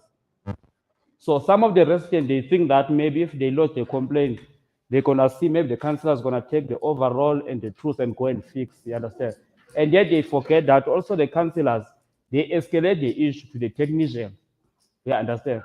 So I'm saying this issue of water started last year in the previous government.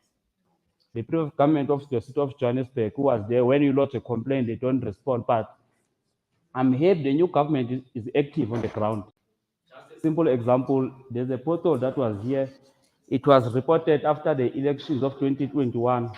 It was not being attended by the previous government, but this year, in less than 3 months, the new government managed to attend to the potholes, which we thank you, Speaker, for your leadership under Commander.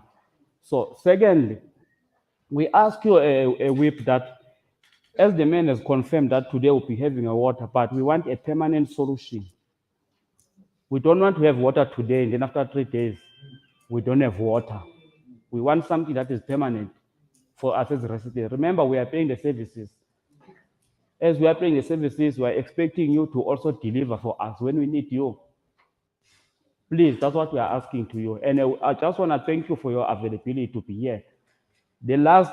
I think the mayor, he was wrong not to come in the meeting with no apology. I didn't hear anyone saying the mayor has apologized, which means there is no apology from a mayor. So, Speaker, a Whip for your leadership. This government that is here is currently in Johannesburg. It's working, you are working. I'm sure if you can be there, and so by December, you'll be have done a lot of jobs, which from 2021, we don't have a road full of potholes. Robots are not working. But now you can see are working, we are closing potholes. In less than 6 months, you're in the office. We appreciate that. Can you do that for 5 years? Thank you.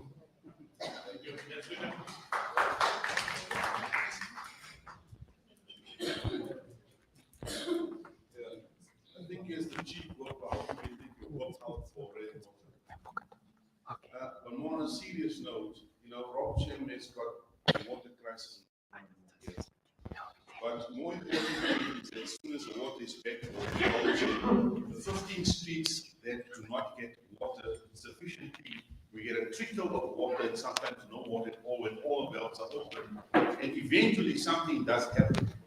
We need to know from Johannesburg Water, why is that so? Since the erection of the new tower, we're having this problem since it's now active.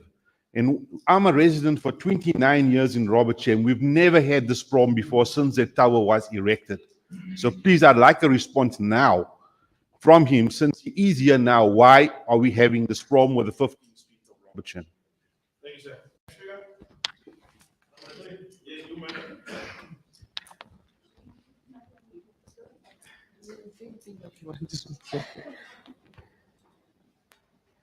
Morning to everyone. So I just want to say thank you all for being here today. I just want to say what the gentleman actually already has said. It's all well and good that everyone saying why this area have water and why that area giving explanations. My thing is that I'm on one of the streets in Robertsham that constantly doesn't have water, despite the other streets and areas having. Amma Street, Camberley, I think Huxton. There's about 18 some odd streets that don't have water. We didn't have last time for 20 days, and today, as we speak, for 15 days. So what is Joburg Water doing about those 15 streets, not as an area as a whole? We want answers for that. Are you guys even aware of the situation that those 15 don't have water when the others have? Or what's actually the problem? We want answers for that as well, please. We gave you the list of 25 streets. Perfect, perfect.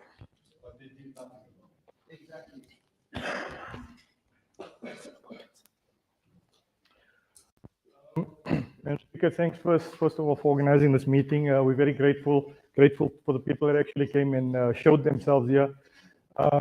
Not happy with the mayor that he didn't pitch up. I just want to start off by making one statement. On my way here, I listened to the radio and they spoke about an 8-year-old child that was raped and killed by her father. You know why? Because law enforcement and government about crime in this country for years. And that's the result. An 8-year-old, not 8-day-old, sorry. That's 8 days. Let this not be a talk shop, please. People are going to die. People are dying in Hammanskraal, people are going to die in our area. When our water is polluted, it's going to take a lot longer to restore. Rehabilitation is not the route to go. Let us not be reactive about stuff. We're already in a situation where we're going to fight every day for water. This is not on. The gentleman that spoke about the water coming back in Ridgeway, I just want to go to that point quickly. I'm in Davina Street, 2 streets away from Fiona Street in Ridgeway. I've been on site ever since that issue transpired with the burst pipe. It was 2 bursts, it was 3 bursts, it was 4 bursts. All of them have been fixed. The one that was fixed last night, it's a mess. It's water all over the place again. Yes, they might close the valves, open the valves today, and we will have water tonight. But I refuse to accept that we're going to have water tomorrow. You know why? There's 2 more burst pipes in the area that happened last night. And if the right hand and the left hand speak to each other and there's communication between the departments, we could fix those pipes today as well, without having to go into a further shutdown tomorrow and the day after. So please, guys, you know what? There's a long list of stuff here that I made note of. A lot of what was spoken of already, the accountability, the corporate governance, all of these things matter. There's no aspect that can be singled out as being the biggest problem. And rainwater not being here is equally as dismissive as the mayor not being here today. Rainwater is your supplier, he's not our supplier. We are your customer as Joburg Water. We expect Joburg Water to deliver to us. You hold rainwater accountable. It's not our place to be holding rainwater accountable. Please, work with us. We understand the infrastructure problems. Yes, billions need to be spent on infrastructure. 12,500 kilometers need to be replaced. It cannot be replaced until we replace the first kilometer. When we start and we move forward. We are tired of hearing that there isn't budget. There's enough money being looted every day of the week. Yes. Let us put our hands to the wheel. Close the tap where the water is leaking. Bring that budget back to the ratepayers that are paying that money. Let us sort our issues out by getting started with proper corporate governance and proper accountability on every level. Thank you.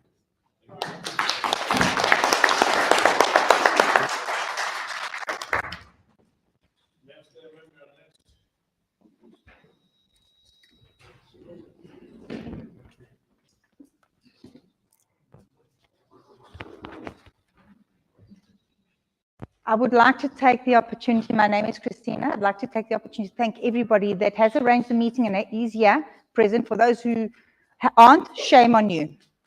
Okay, the other thing is I would like to say, all these explanations that we've been given, we've had it from our councillors, we've heard it all. So basically what you're telling us is We need to hold Joburg Water, Rainwater, and Eskom responsible for what's happening. Okay? I understand the challenges we've got. I hear it very well. However, we are not interested. We are actually not interested in your explanation. We want solutions, and we want it now. We're actually not sick and tired of all the damn excuses. We want solutions. Okay? That is what we want. We want solutions. We want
that says, I've got this money for nothing. Where the hell do you come from? I was taught that you must value things. So when someone asks me to do something, I do it. Don't give me an excuse when you're getting paid and I'm paying you for that service.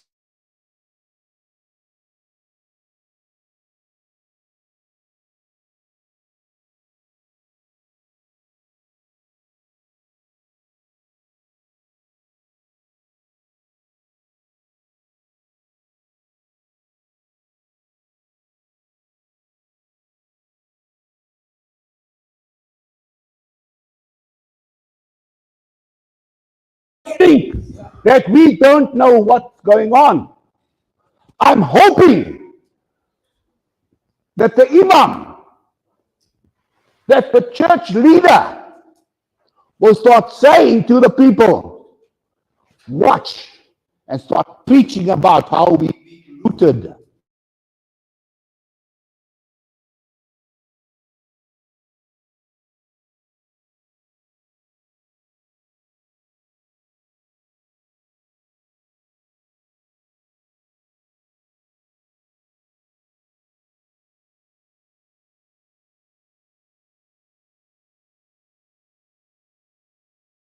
Let that money go wasted on somebody else's house or farm.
We have community members who's forming the patrollers, sacrificing their lives in order to keep in order to protect our infrastructure, of which now is escalated to reduce the number of house robberies, theft, whatever, that crime that is happening around here. Our local patrollers, when there is an opportunity, they don't even accommodate them, of which is painful. Those people you can't even think right now, every night it's cold outside. They are there protecting our infrastructure, even ourselves, without getting any pay. But when there's a opportunity to get work or get something to back home, no one think about them. They prefer people that are coming from far to hire them to come and service you people or protect you people, of which they don't know even the hotspot around here. They don't know where to start when they said they are protecting you. The other thing, I want to stick to city power. City power, I can say as well, is contributing in our problem of vandalism by hiring the foreigners. Most of the contractors from the city power are foreigners. We don't know why they're preferring the foreigners. Because we have the qualified people here who can do the job, but they are sitting down. They are sitting at home. We don't know why they are preferring the foreigners. My last will come to the MMC,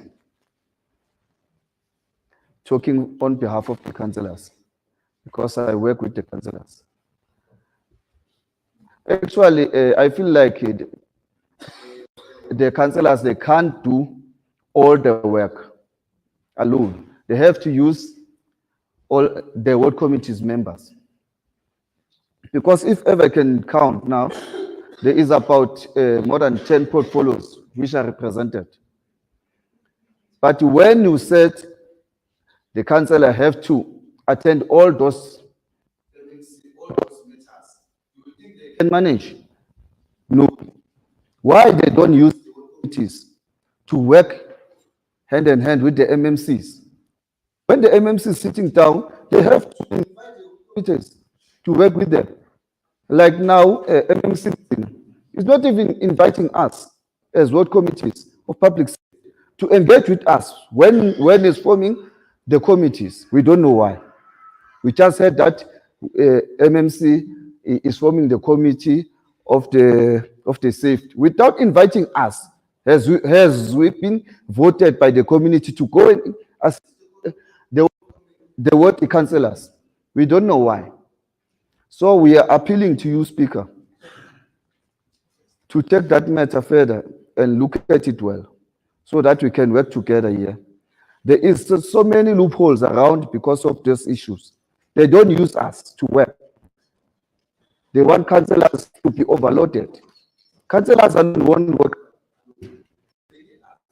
as committees to help them. Thank you. Thank you very much. I want to move in this question. I want maybe the MD to come and respond quickly. Then City Power will come in and commit.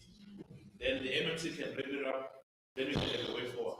Because remember, after this meeting, we need to know exactly when is our follow-up meeting. My commitment in this meeting is that in our meeting, I will definitely bring the mayor in this meeting, so that when it sits, the mayor is here. But I want MD to come in quickly. Then City Power can also come in. We can then find a way of closing the meeting. Thank you. MD. Thanks. I'll start with what we are going to do on the specific streets for Robert Shell. That the residents are saying, even when the water is back in other areas, they know that they're still probably going to suffer with poor pressure. I've asked our engineering team, they are already busy modeling to check exactly what could be the issue with that 15th Street. But furthermore, tomorrow, because as I said, the reservoir is now sitting at 80%, which means we should be able to pressurize the entire system once they finish fixing the best. This level is going to give us an opportunity also to investigate on the ground. Tomorrow, I'll put a team that will go through street by street. If we need to put loggers, we are going to put loggers so that we're able to see how the system behaves even during the night when nobody's drawing the water, so that we can be able to get to the bottom of the issue of the 15th Street only. But I can assure you from where I'm sitting, it's got nothing to do with the tower, because tower and this reservoir are two different zones. So we will be able through this investigation to get to the bottom of it and say, is there either a valve that has closed the gate, or is there any form of blockage on the line, or what we need to do exactly? And it's an investigation that, as I say, from an engineering point of view, they are already analyzing the system itself. But on the ground, because what matters more, things on the ground, we'll have teams, in fact, tomorrow starting to do that. And it's something that we should be able to be in a position by Monday, start updating through councillor, so that we can be able to send messages to those residents around the 15th Street to say what are our findings, is there any additional work that needs to be done in that 15 streets. And then the issue of the two best pipes, I've asked him to go to the area. Please, if you know exactly where they are, I'll appreciate if you can tell me, because I asked them away. We want to make sure that, but I'll talk to you after the meeting. We want to deal with them as well, these best pipes, so that when it's time to open water, we don't have to shut water again. The issue of the customer, that have meter issue, it's a specific issue. Please, I'll get your details after this meeting. It sounds like a credit control issue, which it's a specific issue that we need to discuss with you specifically. The issue around the force back gets water directly from a direct line from Hest Hill. I'll also discuss with you, because is it wide issue or only, but I'm going to discuss with you, because on the Hest Hill side, you should be okay today, but we'll send people if you still have a problem. And of course, if it's got nothing to do with the cutoff relating to credit control. But those two, I'm going to get details of the two residents, and it's a specific issue that we'll need to deal with. So those are the questions that needed my response.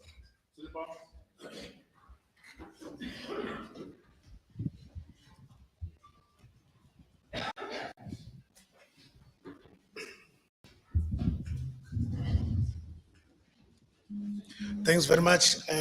Let me try to first deal with the issue of security around city power infrastructure in terms of theft and vandalism. We do have our own internal security that is assisting us in patrolling all over. But as you can imagine, our network is over 22,000 across the city of Johannesburg. All hands and eyes on across each and every component of the street pole. But the good thing is that we are partnering with you as a community. And this communication, the councillors have it, that if there's communities that want to assist us in securing some of the load centers, referring to substations, mini subs here and there, there's forms that you can fill so that we know when that type of a box, who do we contact, and like that, so that when our electricians arrive on site, they're able to get easy access to the infrastructure that we use. And that information is easily accessible. We can able to find it in that regard. There was a customer who spoke about a 1.2 million bill. If the customer is still around, we just want to find out the details in particular. Okay, thanks. Just want to find out the details in particular, because it's an individual issue. Perhaps it's something that we need to do, and not only him, many others that they do have. We need to understand exactly what happened there. And then there is an issue about that we are responding after 6 days, 10 to 15 days without electricity and things like that.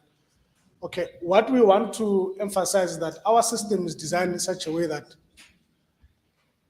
when you log a call, we give you the reference number. I'm sure you guys are aware.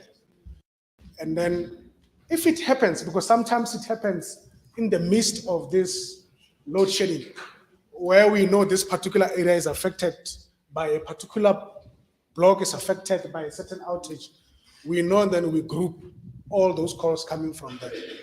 And then if it happens that when we are done with work, we close that call and you are not yet restored, then that very same message, it will come back to you to say job complete. It has a link on that message. If you look at it, you press that link. That link, when you press it, it reopens your ticket again to say your matter is now escalated. It means, therefore, you are not restored. And when it reopens, our dispatch team is there to see which ones are there. Then we should be able to respond in that regard. So we encourage that, please, customers, when you receive that message and you are not yet restored, click on that link.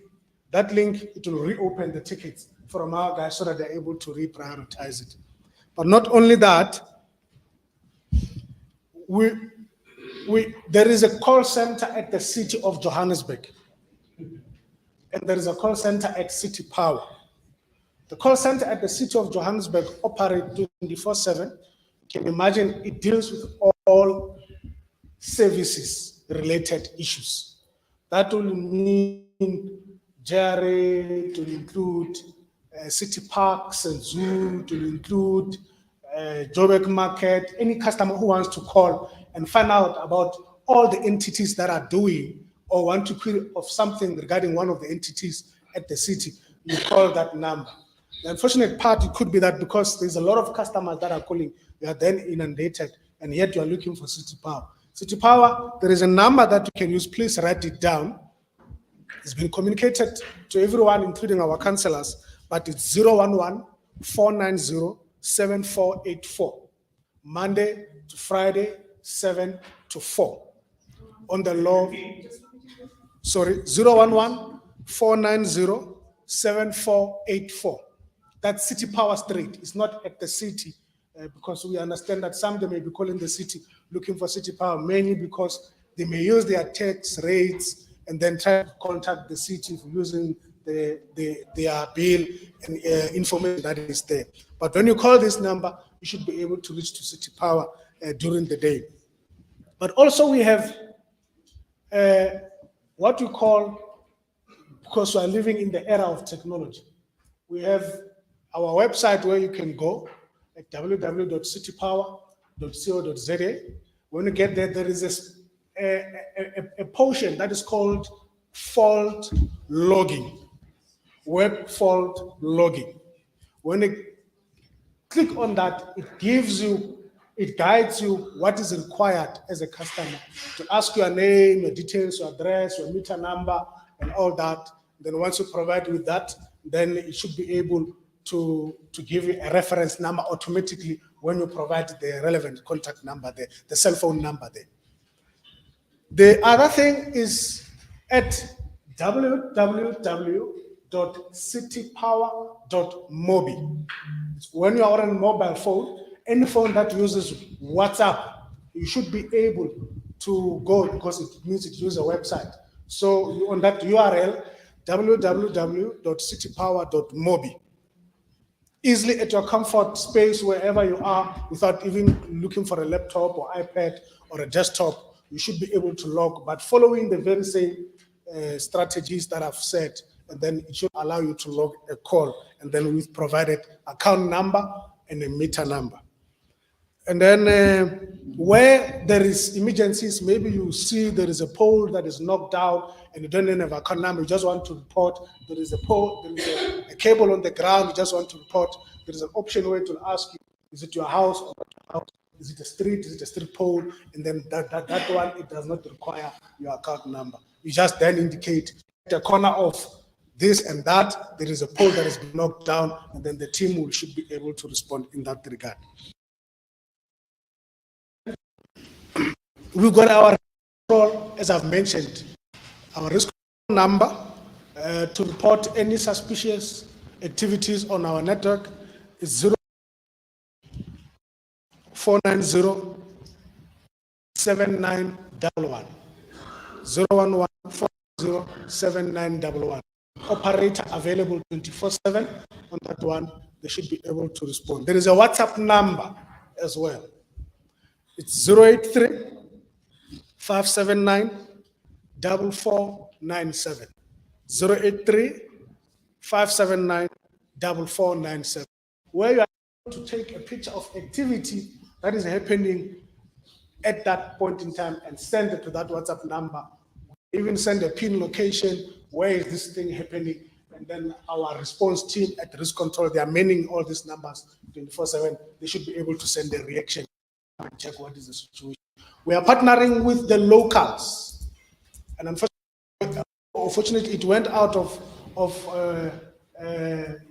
the tendering system, where we asked the local communities to partner with us and work with us in terms of whatever that they think it can improve the safety and harness the situation around the communities, installing some of them, installing cameras and things like that. But there's terms and conditions that apply into that, so that we're able to work together and avert the issue of theft and vandalism. If there's anything that I might have left, it's not by intention, it could be by mistake. Thanks very much. Sorry, Oh yeah, let me address the thing. Let me address this thing. The issue of foreigners. It is not true that City Power is hiring contract of foreigners. Can I finish? I know it's a very emotive issue, especially when it deals with the business communities and around, and those that are looking for opportunities and around. City Power, when it goes on tender, it has the specifications of what is required.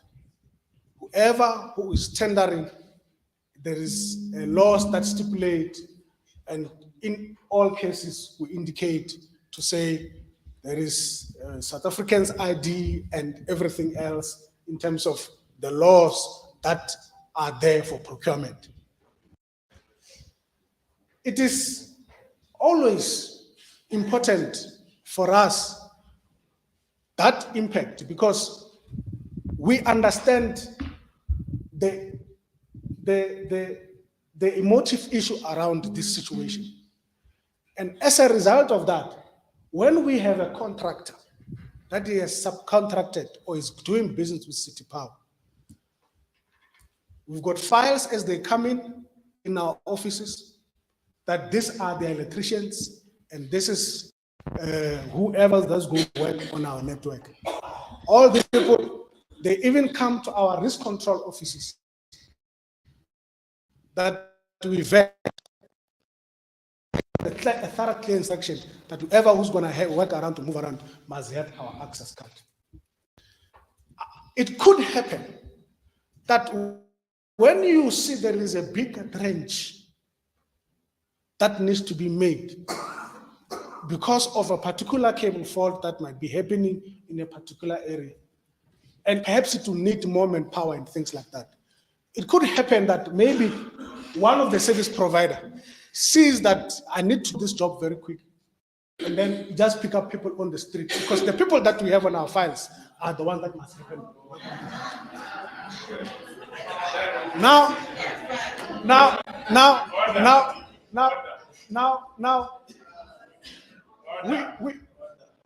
we are aware. We are aware that this matter has been brought forward to the leadership of City Power to say, we've got people that are coming and working on our network. Just 2 weeks ago, the very same contractors that are existing now, I personally, with the team of City Power, had a meeting with them and told them that people that are supposed to be working are the ones that are supposed to be in the files. And if there is anything that is out of what we have in the files, and we do find them on our network, they must know that there's going to be some sort of consequence management that is going to take place. So in our space, we are mindful of those kind of situations, and we are making progress in making sure that those things, we close those loopholes. So the issue, I know it's a very emotive issue, and then we spoke to those contractors that are with us to say, on every morning, they must have meetings with our team to check who their teams are, because we start at 6 in the morning on the LV calls. On the MV calls, we are 24/7. And then also to deal with the issues of branding, how they should present themselves, because they are looking for, when they come to as City Park. And we respect that you are our customers, and we're making sure that they must look the part of City Park. So anything in terms of the branding, how they should look, their PPE and so forth, please feel free to report it to this number that I've given them to, so that we take our contractors to account, so that we should not leave this thing hanging and not address it, because it creates problems into the system, as you are aware that our country has issues of unemployment. So please, when there is this thing that is happening, please feel free to contact these numbers, because our risk department is very much aware who's supposed to be out on the network and who's supposed to be responsible for our network, not for anybody else, but those that we have vetted. So if there is, and you're experiencing that, the numbers that I've given you, please do so, inform us. We are very much open. We can then deal with this issue as it happens on the spot. Thanks very much.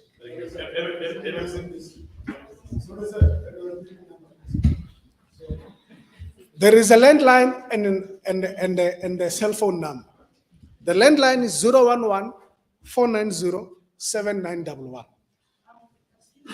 The sorry, I would like to know if you guys are aware. These City Power contractors, they come to us when they can get something. They come and export money. They take it. Sorry, ma'am. Sorry, ma'am. Please pay us fine. Yeah, I think let's answer this meeting. I'm now handing over to the MMC. We've spoken, all of us, and some have been here early, and they won't be fair to keep them here until 5 o'clock. No, I just wanted to. Yeah, he's going to talk to you outside this meeting. Thank you. MMC, you can come in. Thanks very much, Chief Whip. I think the lady there can equally use the very same number to report this very same issue that you are experiencing on the ground, so that we root out this element raised by my brother there.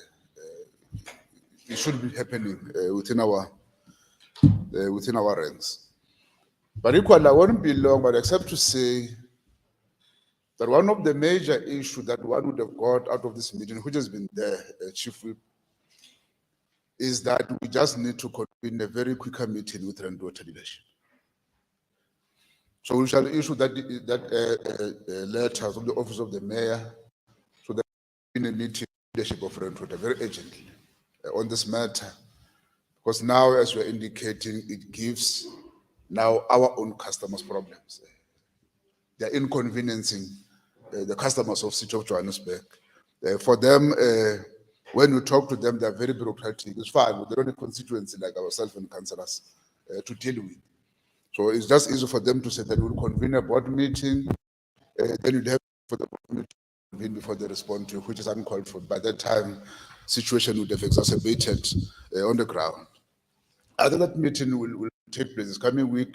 Convene, talk to the mayor to issue that invite very quickly, to understand the SLA agreement that the lady was speaking about, that what do we do when we are unable to provide us with what is a customer in City of Johannesburg?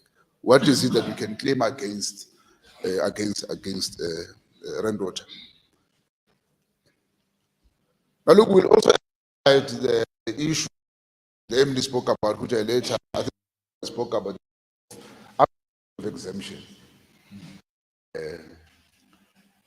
by quota to their own water network. So we should be able to expect that particular process very quickly. But again, I've indicated earlier on that it also speaks about reconfiguration of the network. And when you have these water towers and reservoirs, they are very closer to communities. And as a result, then you need to isolate the reservoir of this infrastructure from residents so that they don't get interrupted, especially on water. Because to pick up water for them to pick up after interruption, it consumes a lot of time from us to be able to do that. I think we must indicate here, with quite a number of meetings we had with the Minister of, I think, Senzo, and a part of our discussion with him, he then says to us, Johannesburg infrastructurally is bad. The pipe network, the leak in the past, that's keep on happening all the time. Now, there's this big project that we're engaged with the government of Lesotho to bring large quantity of water in the country. Are we ready as municipalities to receive that? I think that is a question which the minister posed to us, and we should be ready. I'm sure now you can tell from the statement of the MMC of Finance that Joburg Water would have got a bigger chunk in terms of allocation of money. But largely, as is indicated, is that of the backlog issues in terms of the maintenance of the infra, which has been neglected for some time. We must agree that we didn't invest much the past years in the investment of water infrastructure for it to be resilient. When I mean resilience, it means what do we do in Johannesburg if water cut, you all of a sudden experience power problems? Are you ready to continue supplying? Because I think that is what we've engaged. Their business plan talks about that. We engage intensively in our own mayoral committee and say that Joburg Water, a city of Johannesburg, its own, survives largely on money from Joburg Water. So then we took a decision that we invest a large amount of our money in these two departments, because if we collapse these two, there's no sewage. So we're taking cognizance of that fact. We'll begin to work on it so that we then have more dams, more towers, and reservoir to be able to. There's power outage, but we can use the particular tower then to pump in the meantime, while Red Water addresses their own issue, which currently we don't have. So that is a build to invest in around issues of resilience. Now, vandalism, I think the point raised by the vandalism is a problem in the city of Johannesburg. In fact, when I was speaking to MMC Public Safety, I said to him, let's raid all scrapyards and close them.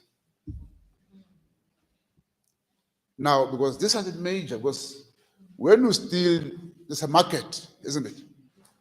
So long as we have so many scrapyards around here, people will never stop stealing from this.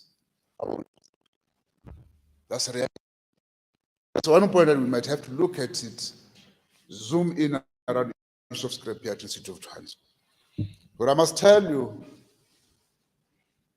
it comes at a very expensive, cost to the city power, for instance.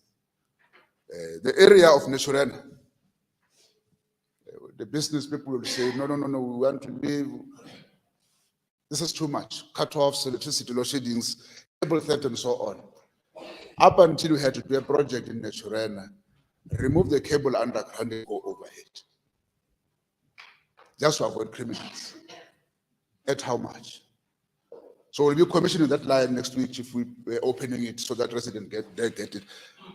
But now I'm saying city power is this entity that was established necessarily to provide electricity to residents. But all of a sudden, they must have an expertise around intelligence on how to deal with criminals that are still in their own network. There was an article last week or 2 weeks ago that they're spending over $1 million a day just to repair. And in a month, how much are we talking about? There's a month that should go to infrastructure investment instead of dealing with criminals. So it's indeed that A month ago, they would have went to market and advertised for company that must come in, that must have the capacity of intelligence, capacity of a warm body security to guard our infrastructure. A money that they're going to spend unnecessarily because of criminal elements that are residing in our localities. So we'll keep on, I think large issues that we have raised will then necessarily provide an advice for us, areas of concern, how we should then intervene as a city. But we must indicate that when we come back here, I'll also hold them that by today, late in the evening, they'll be able to release water. But these are the long-term challenges that we need to do, meeting with water. They must then tell us, within themselves internally, what are they doing concretely so to avoid this problem from happening? So that don't pump water overnight today and tomorrow morning, then another problem is don't water, then reverse all those gains. So they must be able to commit. So indeed, I think we must then write him a very strong letter, Chief, from a customer's point of view, and then we are able to hold them responsible. Thanks very much, Resident. But at the point of equality of ward committees, true, they are elected by residents, they're elected by residents. We should have a view in which we integrate ward committee, but through councillors, in fact, because ward committees are support structure to ward councillors.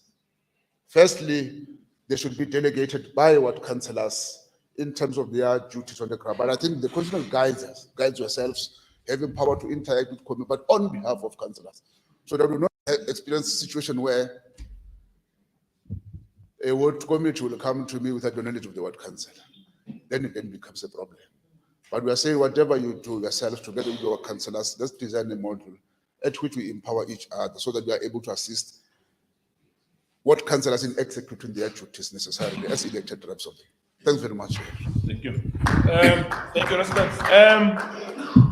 I think we have had a good engagement, and some of the residents have said they do not expect us to come and do a talk show. And I think it is our first engagement, and I appreciate that you came and you listened. Ours is to try and find a solution to your problems. I think Joburg Water is committed, and I would want to hold Umkwebo accountable. He has said that he's going to be coming tomorrow to those streets, like you said, those streets that are affected in Robertson. We are going to be dispatching a team. You said tomorrow, and you have also said there's a best pipe in Reach where you are going to be speaking to the gentleman over there, so that he's able to give you the exact location where the pipe is. Mine, to yourselves, maybe you need not be very hard on the council. Sometimes they do not have any powers. Remember, a councillor can only escalate, but cannot tell the official what to do. So, yes. So I want you to be soft them again to going forward. They escalate matters on your behalf. If it comes to our offices, it means it's been escalated.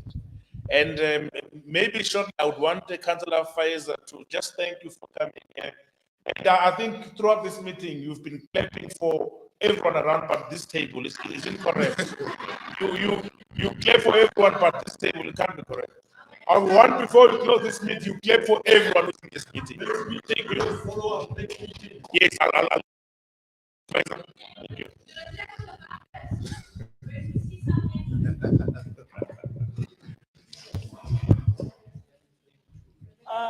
First of all, I thank you everybody for coming. I'm sure that this was a very progressive meeting for all of us. The table, all the officials, the speaker, the MMC, I'm sure you noticed that we are very angry. If these people were not angry, they wouldn't have today. Some of them didn't even go just to be at this meeting. I want to thank the speaker. She had to leave for a our chief whip, our MMC for availing yourself. I know this was at very, very short notice as well. Our regional director that's sitting there, all our councillors that could make it to be here today, Joburg Water. Also just a small message to Joburg Water. Thank you for coming. Do you know that our clinics are closing down when there's no water? Our children can't even go to school when there's no water, but thank you for making that commitment that you said that there will be water back by today or tomorrow. Thank you to City Power as well. And all the officials that I didn't mention, thank you also just for availing yourselves. There will be a follow-up meeting, like our Chief Whip has said, and that will be communicated through our ward councillors and through our ward governance as well. Hopefully with the next meeting that the wall will be double full, because this is not enough people, so that our officials and our MMC can hear us. And I'd also like to plead with Chief Whip. The mayor must be here in the next meeting, please. The residents are here because they were hoping to also meet our mayor, to also see who our mayor is. And rainwater as well. Rainwater must be here, because there's no such thing where they say that they cannot attend our meetings. They are accountable to us as well. So we do want to see them in our meetings. And then to our MMC, thank you for taking the initiative that you said that scrap yards must be closed, because it's because of them that there is a lot of vandalism. They buy all the stolen stuff, and it's costly to us. It's costly to our community, and it's bringing the city down. We don't have all that money, but they are the ones that are raking in all the money from us. So thank you for that, sir. I really appreciate it, MMC. So with that, I want to thank everyone just for coming again, but the communities, you are heard today, and we're going to keep the city accountable. We want water, we want electricity. I thank you. President, I also would like to thank you for coming. It is our first engagement with yourselves, and it's not the last one, I commit. And in terms of the meeting, I'm speaking to the mayor now. He sent me a message now apologizing for not being here. And I am going to communicate with the ward councillors so that they can tell you exactly when I'm going to meet, but it's going to be very soon.